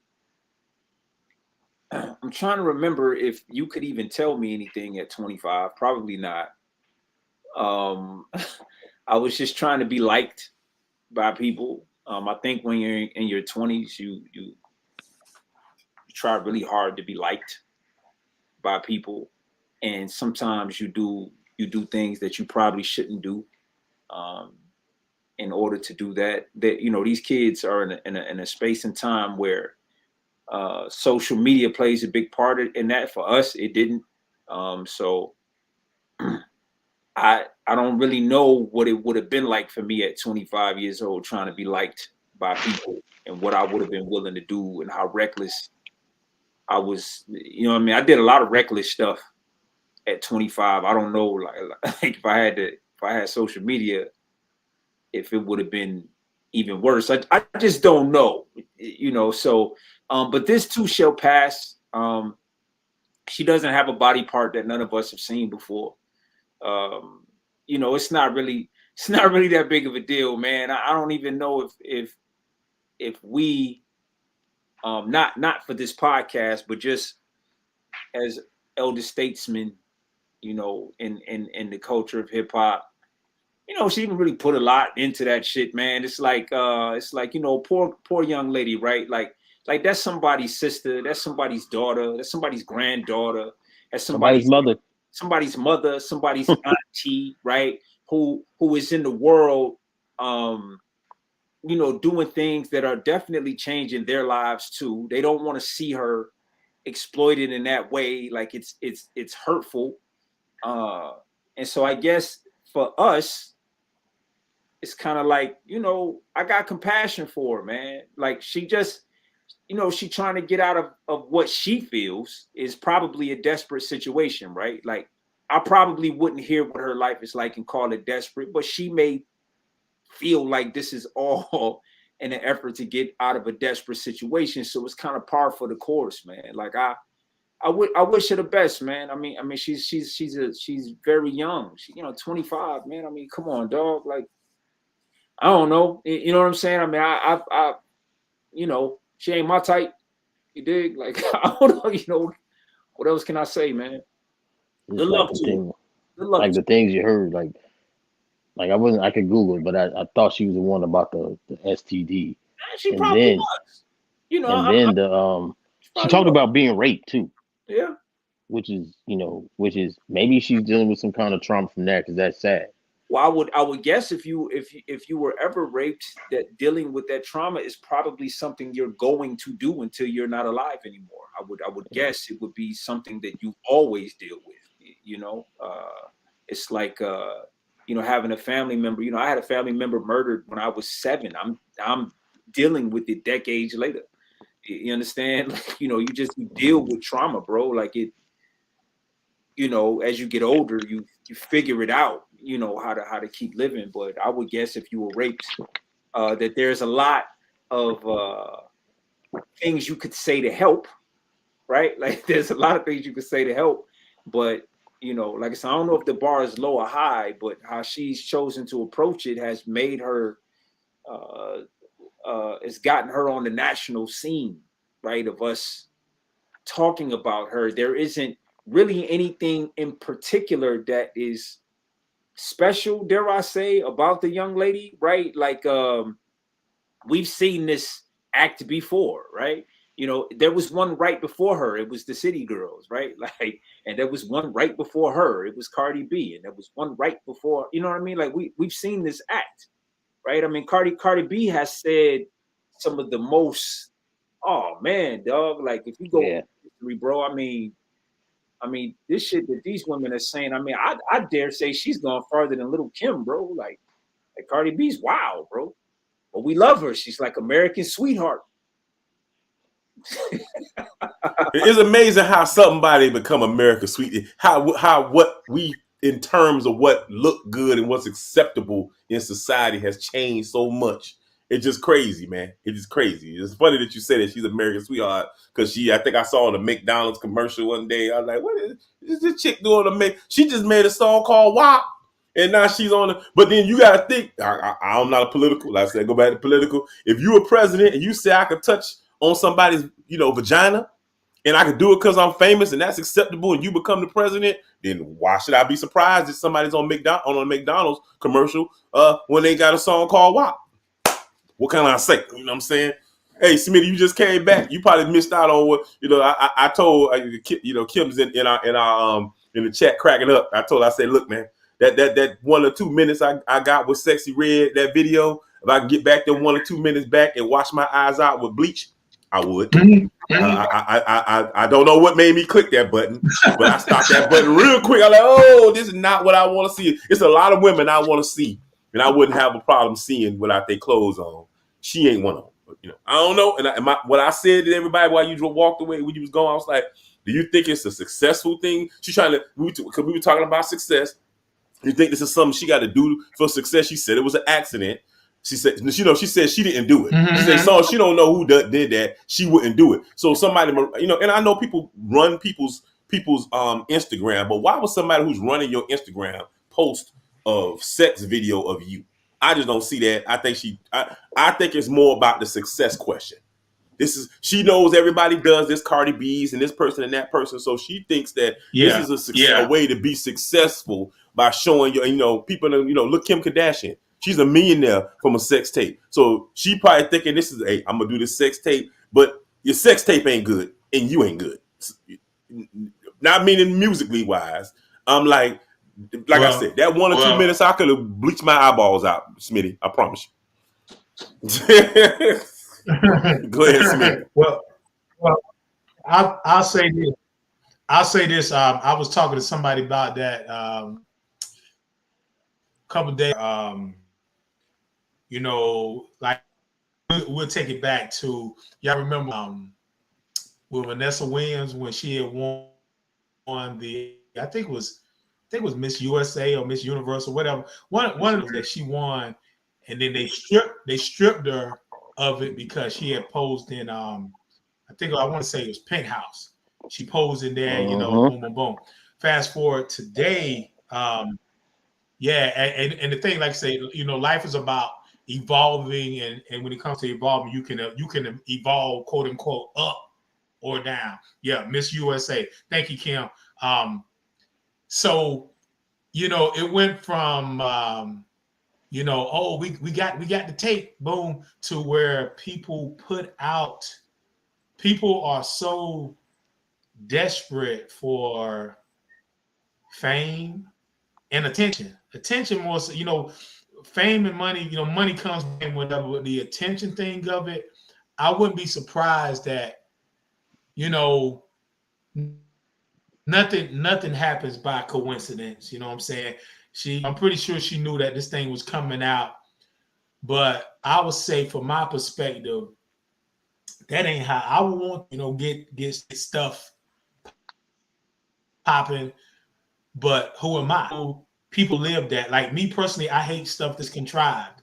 You know, like looking at videos of you know, like they do a video of, it's a billion of those videos where the girl is walking, you know, fat ass and boom, boom, boom. Okay, cool. Y'all got a lot of videos. How about start walking before you damn hit record? Because you're like, it's almost like, oh, get on your mark, get set, go. It's like shit is so contrived, man.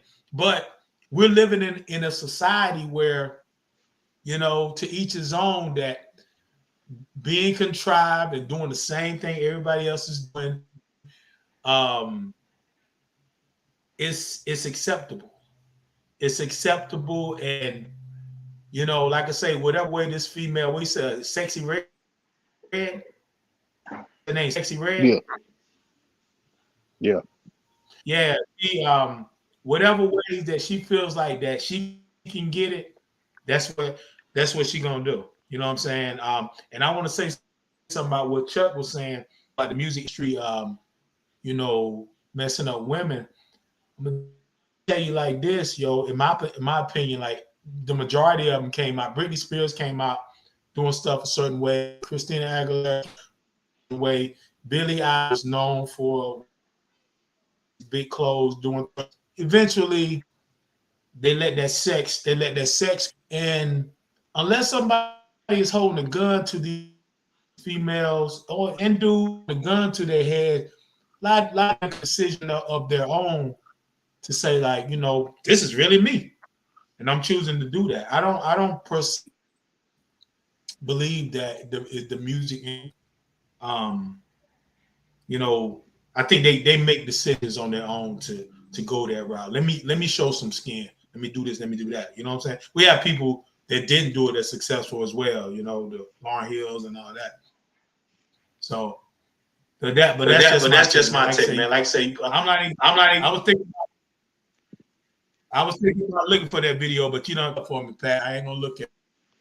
Don't do it. Don't do it, bro. Don't waste your eyeballs getting bleached to listen to that 1 or 2 minutes of garbage. I don't even know why I did that. It was on there. So let me just try to see. I was like, no. You know, no. I'm just want to not think about it no more. Just we move on to the next thing, man. Look, so you know, guess segue into another thing about success, because Mark brought this up to me, and he said, man, let's talk about this. This will be good, something to talk about. You know, this could be the last thing. We talking about Drake.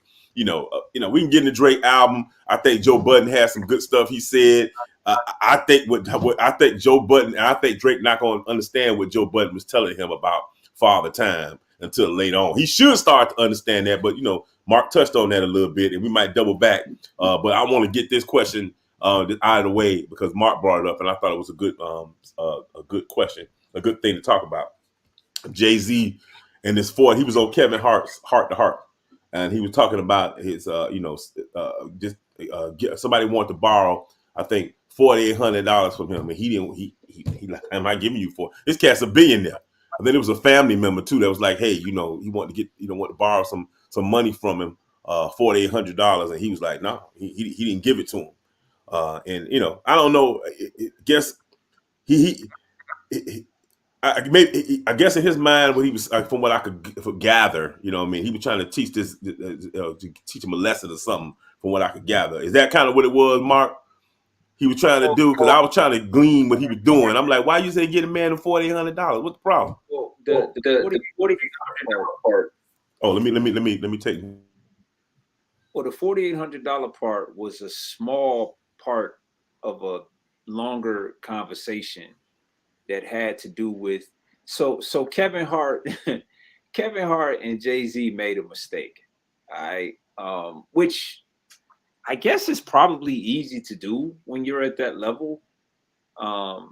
They were having a backroom conversation in front of company. And they were talking about their issues with friends and relatives, believing that they could change their lives and that success worked by way of other people just sort of giving you something and did this, that, and the third. You know what? That anyhow. And when I say that, that doesn't even mean I believe either side of that. I'm just telling you what they were talking about.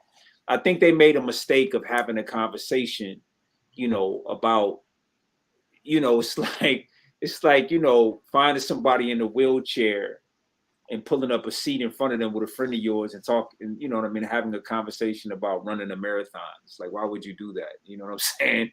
It's like, yo, dog, I can't run. You know what I mean? Hey, just put your shoes on and run, you know?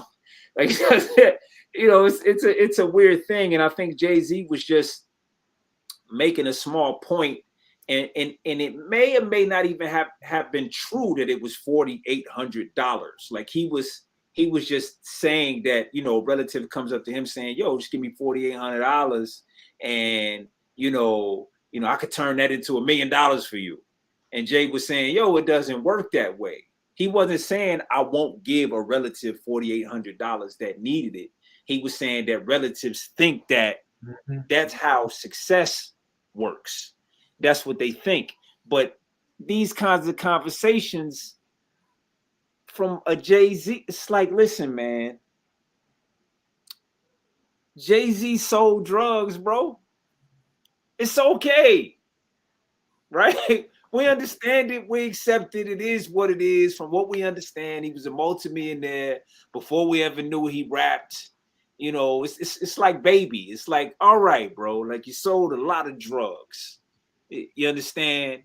And so Master P sold a lot of drugs as well. It was interesting to see you decades later waxing poetic about like what success is for the normal man, right? That's why I said him and Kevin Hart made a mistake, because even in Kevin Hart's line of business, you get put on, dog. Like people give you opportunities, they put you on.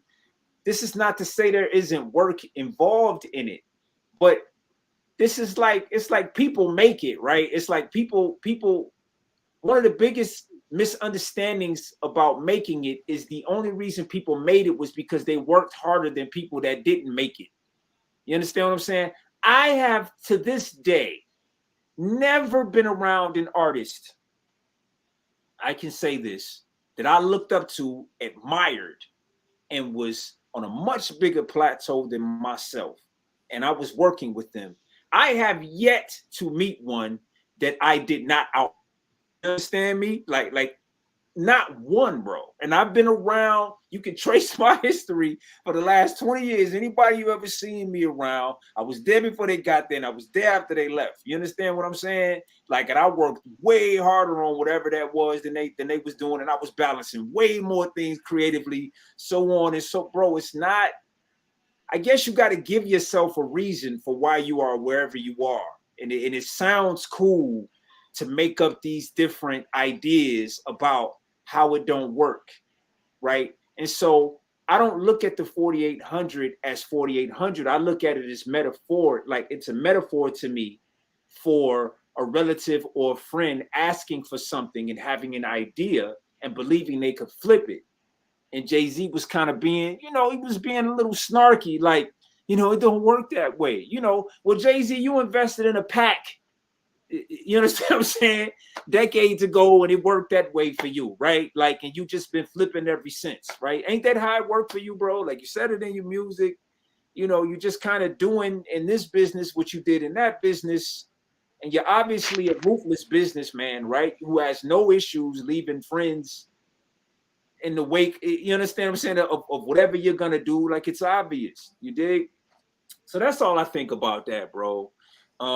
When you poor, bro, and you get around rich people, and then I'm off my soapbox. Let me tell you something, bro. When you get around a multimillionaire, which I was very recently, you're talking to this multimillionaire, and this man could make a decision that could change your financial future forever, right? He's touching this kind of cake. You are going to think about how you can take some of that money out of his pocket and put it in your pocket. Do you understand what I'm telling you? It's going to cross your mind.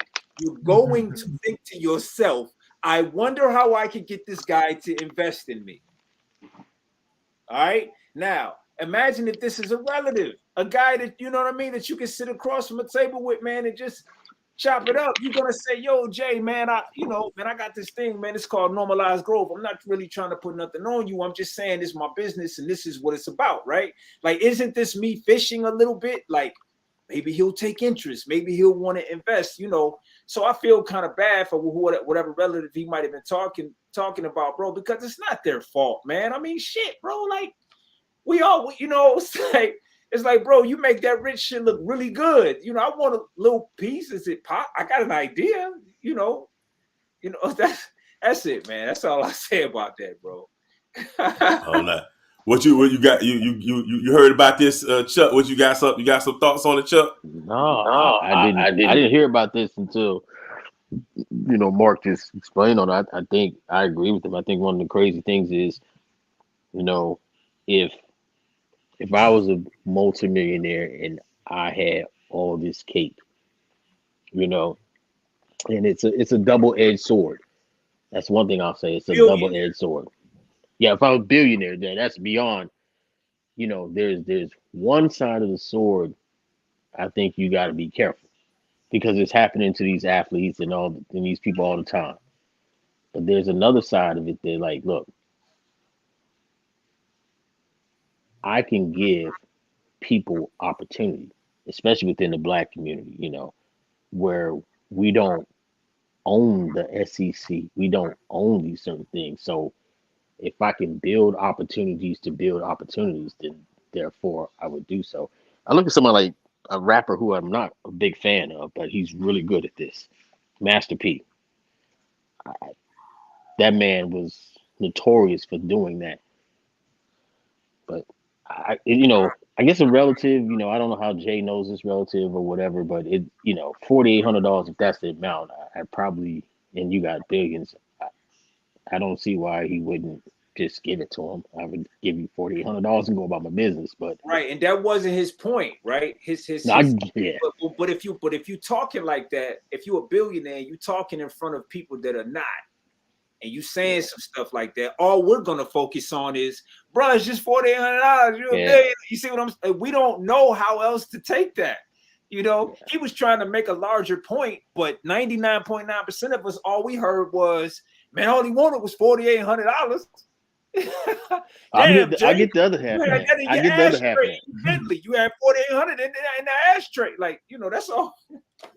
But I do get the other half of that because, like, is he taking advantage of him? What is he doing? Things like that, which where the money is and everything. Like, I guess you look at it this way. This is probably a bad example, but it's the only one I can think of. If you're in the hood, and we all got people like this that are on drugs, and they want $5 to go get a piece of crack rock or whatever it is they're getting. $5 realistically is no money to this person you might know. But you won't give it to them because of the fact of what they're doing. You know what they're doing. So maybe Jay knows something that this cat is doing. And like you said, Mark, it's a point. It's really hard. I mean, from my perspective, it's really hard if I'm not in that situation because can't really tell that man what to do with his money. But it's like, yo, I can see him like saying everybody's gonna come up to me for $4,800. Now I'm gonna have 1,000 cousins, you know, and everybody's gonna want $4,800 or whatever that dollar amount is. Everybody's gonna want something from me. He's probably going through that anyway. I don't know. I just never heard of this. It's crazy. For decades. But for his whole life. You know what I'm saying? What you got, Smitty? You got something on that thought? You know what I'm saying? You been tracking on that? Yeah. Oh yeah. I saw it. I saw it when it came out. I saw the video with them too. I mean, me personally, I think. Well, first thing I would say that no matter family, for anybody is obligated to give anybody anything. I don't know, Jay-Z. But if this is true, like the cousin or whoever asked for this, I believe that if and this goes for anybody, if you see somebody's work, you know, like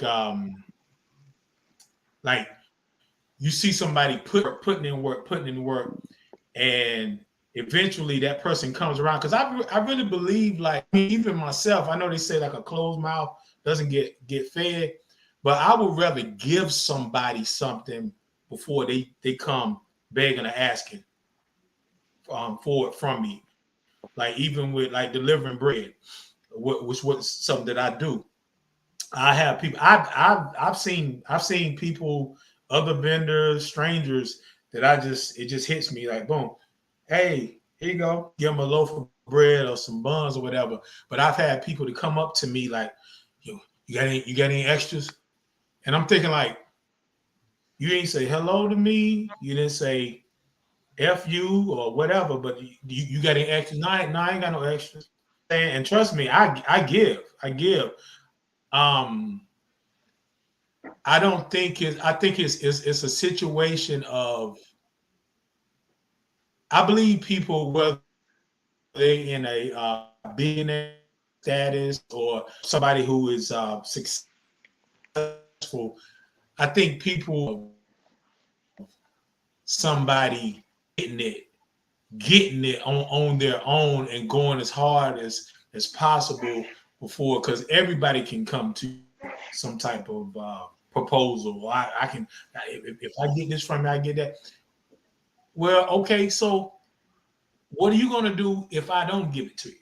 Are you gonna turn around and see, man, I would have been able to flip and made that million, but old boy didn't give me that 48. It still comes back to you. If you can't get it from there, what are you gonna do? You gotta figure out another game plan. I personally, that whole situation, I look at it as like it was a slight, no matter if it was family, friend, or whoever. It's just like, nah, this ain't. It should have went down, you know. So that's my take. Yeah, man. I ain't gonna talk much on it because I got gonna get this last thing and then we just, we gonna roll out, man. But because I got the whole family downstairs now and they all chatting. I hear them chatting like chatterboxes now. So I know we trying to go to the fair or whatever. But I grew up, my grandmother, yeah, man, they all downstairs. My grandmother and my step grandmother both were maids, and they both worked for Jewish folk on the beach in Miami. The beach is South Beach, where everybody's at now. That was notoriously a place where a lot of rich Jewish people lived at, and they had money. You know what I'm saying? And so I hate to say this, but I don't care about them being Jewish, whoever it is. I'm just giving this example that usually people, and they had money. They all lived on boats. They had boats. Mm-hmm. They had a lot of money. You know what I'm saying? And I will say this, that people with money are notoriously stingy, man. They ain't gonna give up their money if they ain't got to give it up. I don't know what it is about that. I don't know what the deal is. I say that because my grandmother, they never paid into my grandmother's Social Security. My grandmother, that she worked for them for over 30, 40 years. And she was ready to retire, and they never paid into her Social Security. So the son had to finally be like, hey man, you know, this is wrong what my father and my mother did. They should have taken care of you. They didn't. So I'm gonna start taking care of you and putting money as much as I can because you helped raise me. You know what I'm saying? It wasn't no reason for that not to be the case. You know what I'm saying? You could have gave me the money. You know what I'm saying? What was the deal? What you know what I'm saying? They hurt you. So, you know, I just don't know why some people that become, you know, have money, they get to some thoughts in their mind, like, you know, I don't know. They just seem like they're notoriously cheap. And I guess that's how you keep to be rich, is that you like, I got my money. I got my money. And you can't get a money bag, the Scrooge, you know what I'm saying? Scrooge or something like that. That's what it is. You know, I always been generous. I'm always going to be generous. I don't know if I was a millionaire, you know, like I said, I grew up watching that when I was a kid. That's why I got a heart like that. I like, man, if I can help somebody, I'm gonna try to help them. You know, if I got it. But you know, I gonna, you know, I don't know I don't know why that's the case, but that seems to be the case.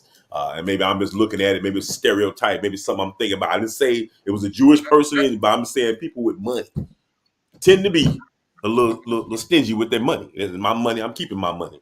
You work for yours. I work for mine. Regardless if I got it selling drugs, I just still got it. You know what I'm saying? They usually forget from whence they came, seem like to me. That's just my thoughts. You know what I mean? But so last question, you know what I'm saying? We already touched on it. Probably gonna be a long conversation, but we already touched on it a little bit. We talked a little bit about the Drake. So I had a chance to sit. I was in the gym yesterday, and I said I'm gonna give myself an opportunity to listen to Drake's album. I don't know. I was in the gym. I listened to Doja Cat album too. I don't know why. But I did. I listened to Doja Cat album too. I sat there and I peeped out Doja Cat. You know what I'm saying?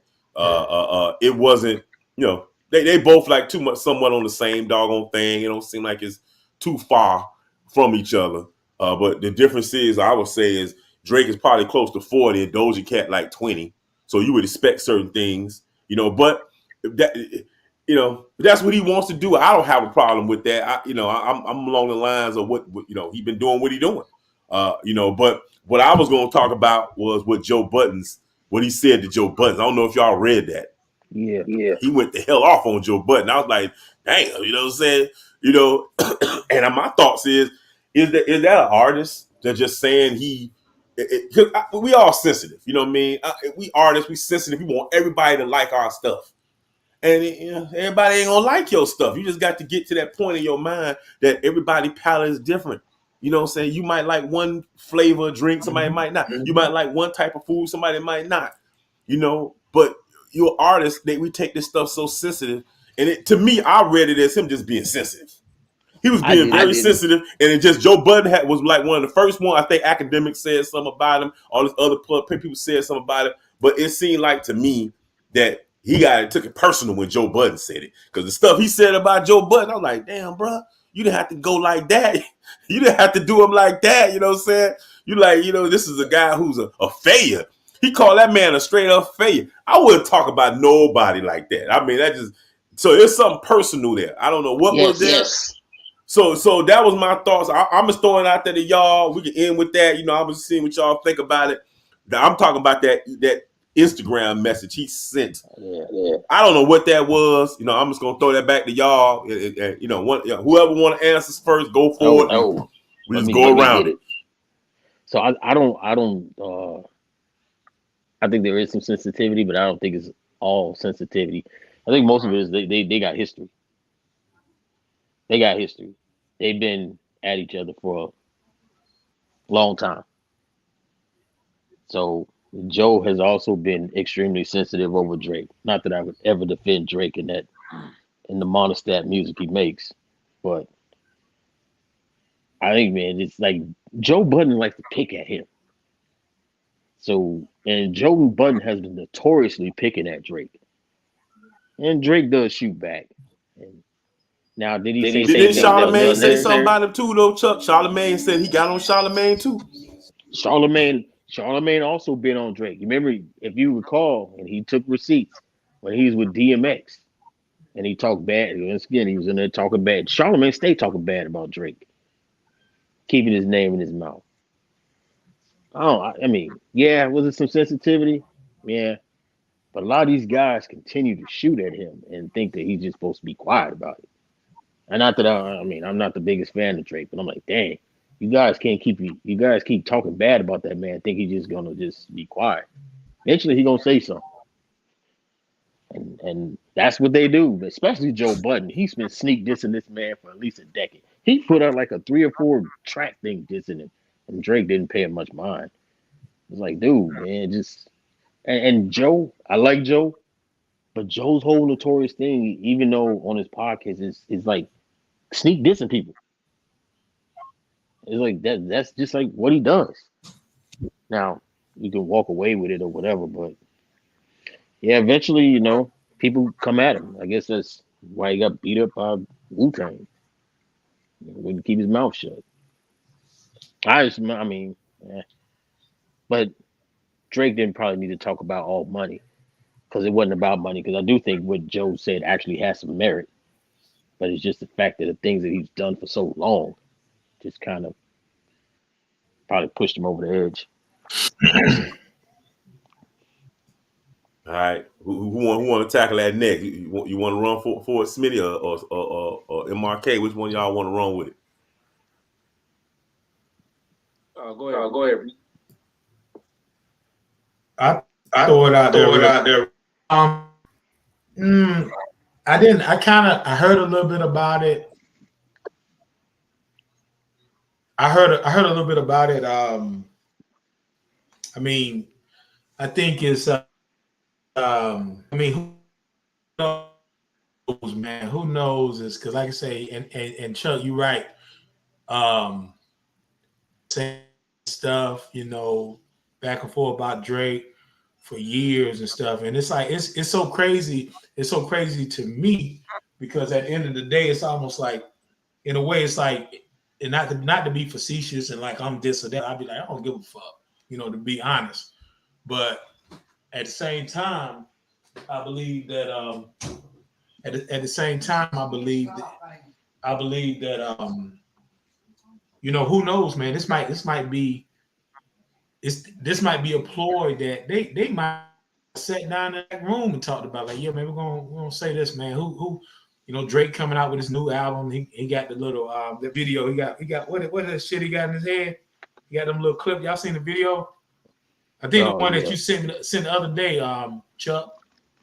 Mm-hmm. Yeah. I mean, a dope song. He got the little things. He got little things in his head, and then all of a sudden, Joe Budden talking some stuff, and next thing you know, Donald Trump gonna be on the remix. It's like to me, like I say, at the end of the day, and not trying to be like fuck you, this and that. I don't give a fuck about none of it. But at the same time, it's like, it's kind of, just like, and I'll say this and I'll be out of here, like, it's a video out there where these MAGA people are singing this terrible song and this and that, and freedom is this and freedom, and we ain't gonna give up our freedom like this. And this is coincides when it comes to this music thing, industry thing. America is a business, like the world is a business. And what do we need to do to keep people paying into the business? We got to do separate people to make them think this, and don't mess with them, but I need you to buy this. And the music thing, what can we do? Like, social media, attention, boom, boom, boom, because you got a gang of people who will vouch for Joe Budden wholeheartedly. You got a gang of people that's going to vouch for Drake wholeheartedly. And in the midst of that, a lot of money and a lot of views and attention it happens. Boom, boom, boom. Here we go, boom. And it is what it is. You know what I'm saying? New album coming out. Hottest, arguably the hottest podcast out there. Joe Budden, boom, boom, boom. Let's go. So in saying that, I don't really care. This is you.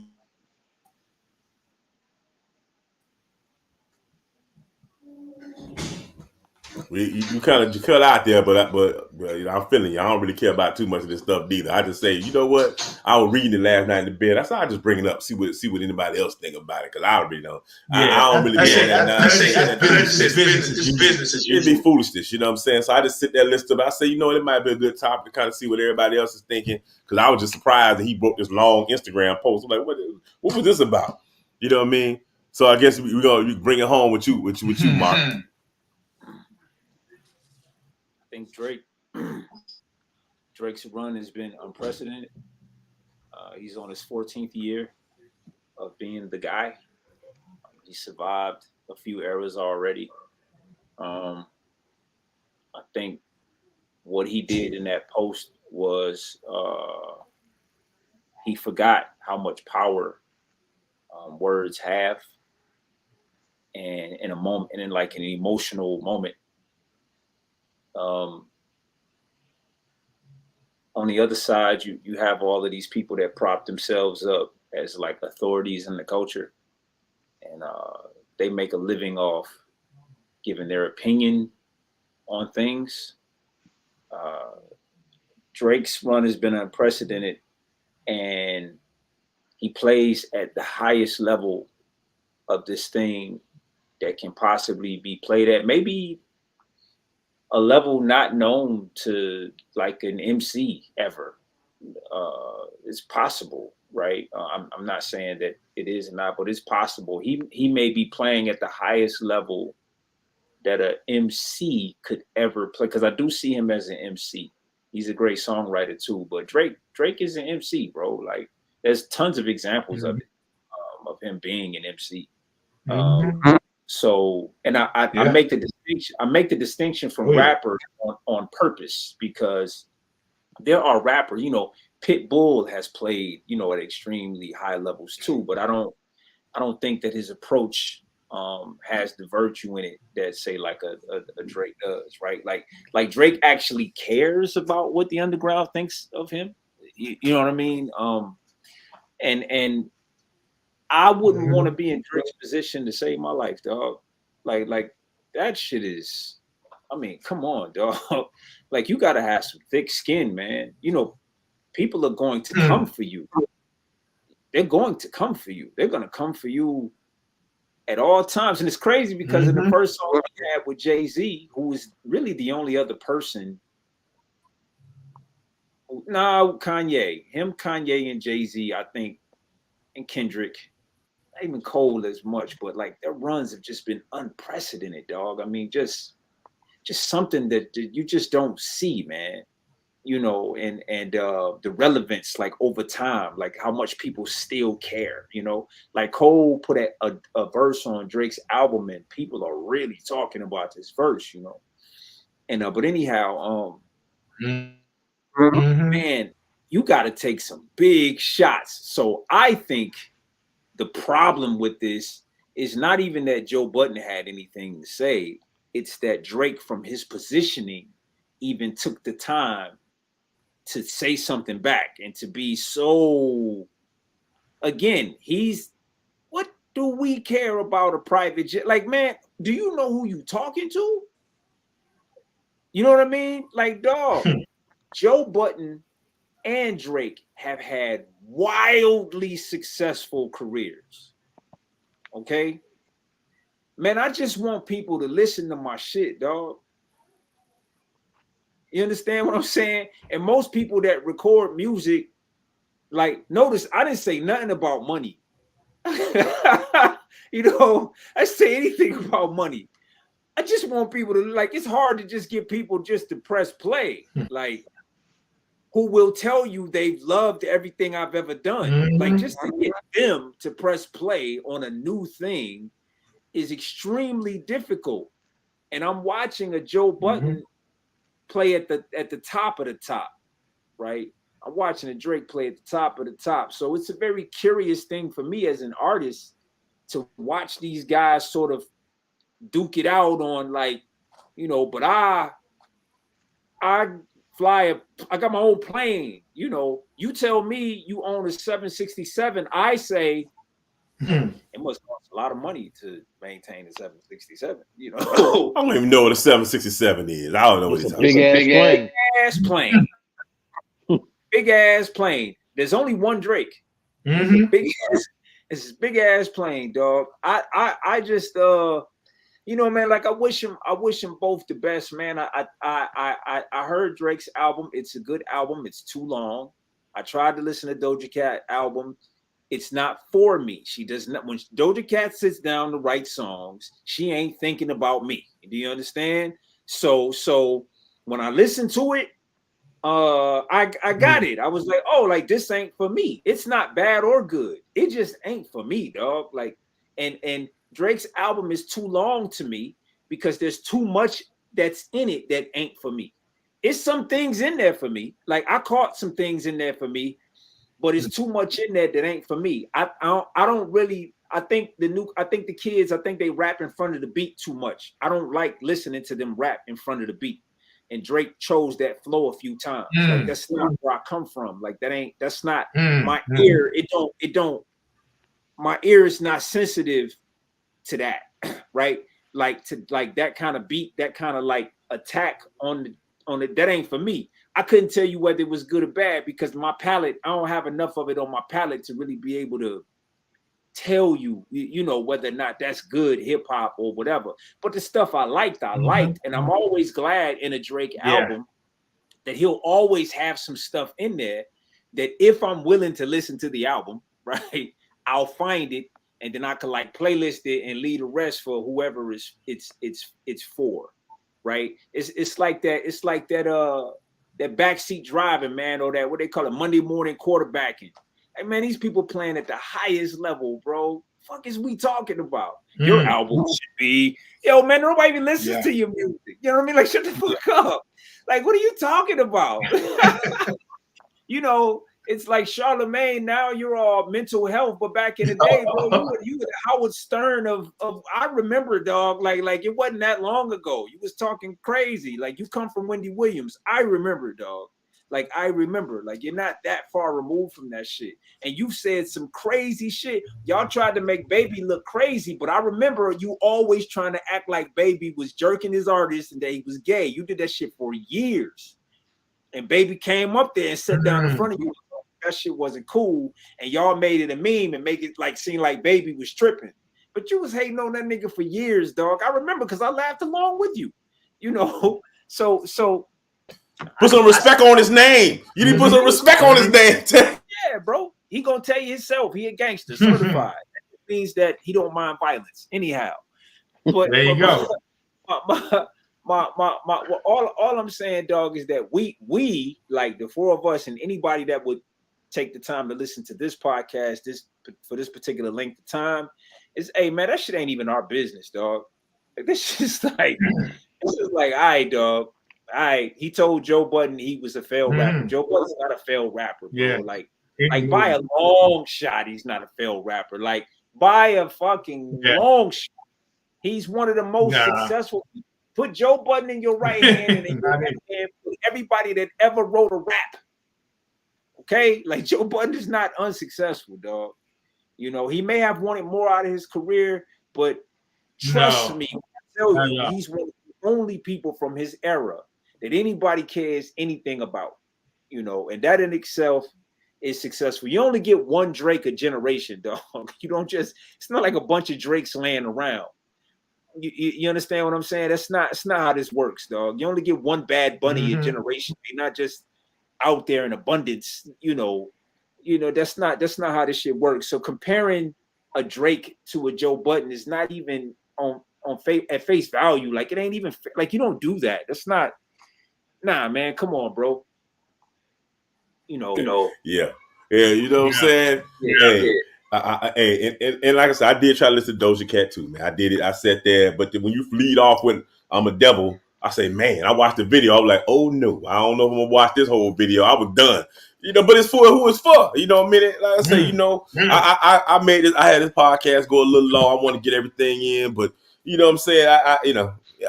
It's all right. I threw it out there. I say, you know, because it has a little bit with ageism. Because you know he tried to tell me, but you know, You ain't young either. Neither one of y'all young. And although he probably in your mind was successful, I thought Joe Budden was successful. I think nobody's gonna say to themselves that Joe Budden was not successful as an MC. He's probably one of the coolest MCs. He's very good at what he was doing.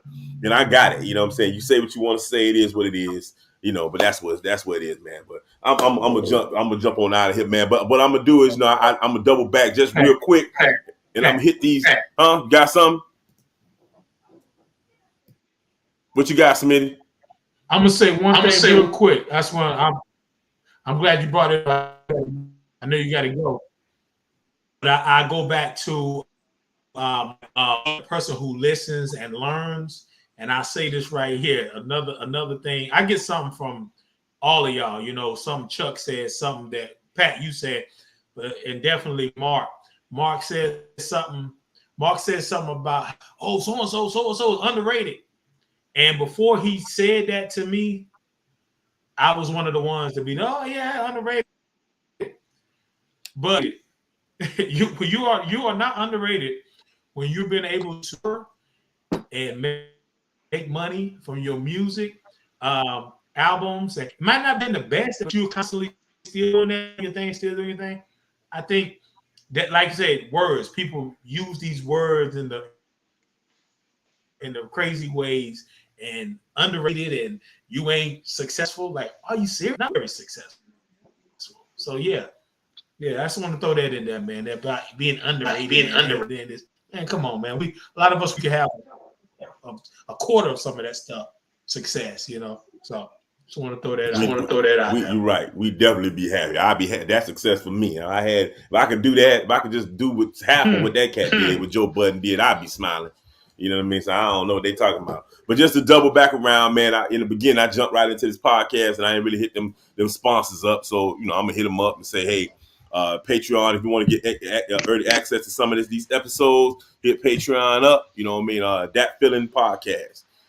And, you know, lastly on here, the merch. Jump out there to teespring.com and jump some of this merch. We got plenty of it out there. I got to update the logos on some of the merch for me now because I just did update this new logo. You know what I mean? I don't know if y'all heard my new intro. I don't know what y'all think about. What y'all think about my new intro? Was it all right? I like. Yeah, I want to do something different, man. I'm like, you know, the last one Donnie did for me. I did the beat and all this stuff myself this time. I just want to add a little bit of me in there. You know what I mean? So yeah, man. But yeah, man. You know that we had a good episode, man. I want to thank y'all coming through and doing this thing with me, man. And you know, it's you know, all of y'all are good dudes, man. And I call all y'all friends. And I know whenever I call y'all up, y'all always down for me. I'm trying to get back into get back into my podcast world and get this thing popping. So I'm excited about the future. I'm gonna have other people on and we're gonna sit and talk. You know what I mean? I probably won't talk this long. I'm gonna try to, Smitty's the king of getting you in and out, boy. You on Smitty's show, you're gonna be on there about 1 hour exact. You know what I'm saying? So, but I kept a little longer this time, man. You know what I'm talking about. You on Smitty's show, you're gonna be on there for 1 hour exactly. He be watching the time. Nah. I think his lady walk in and out, be like, hey man, what you doing? Mine already came in and did this to me, like, no, she did this. Hey, 2 hours, what you doing with this? So you know how it go. So yeah, man. But I appreciate y'all coming through. And we're gonna rock it again, man. This probably was a war room, but I just did it as a salute, man. Just because I want to do the new stuff and throw it out there and see all this hard work. Thank you, Matt, for doing all the hard work and putting this stuff together, making us look like we look. You know what I'm saying?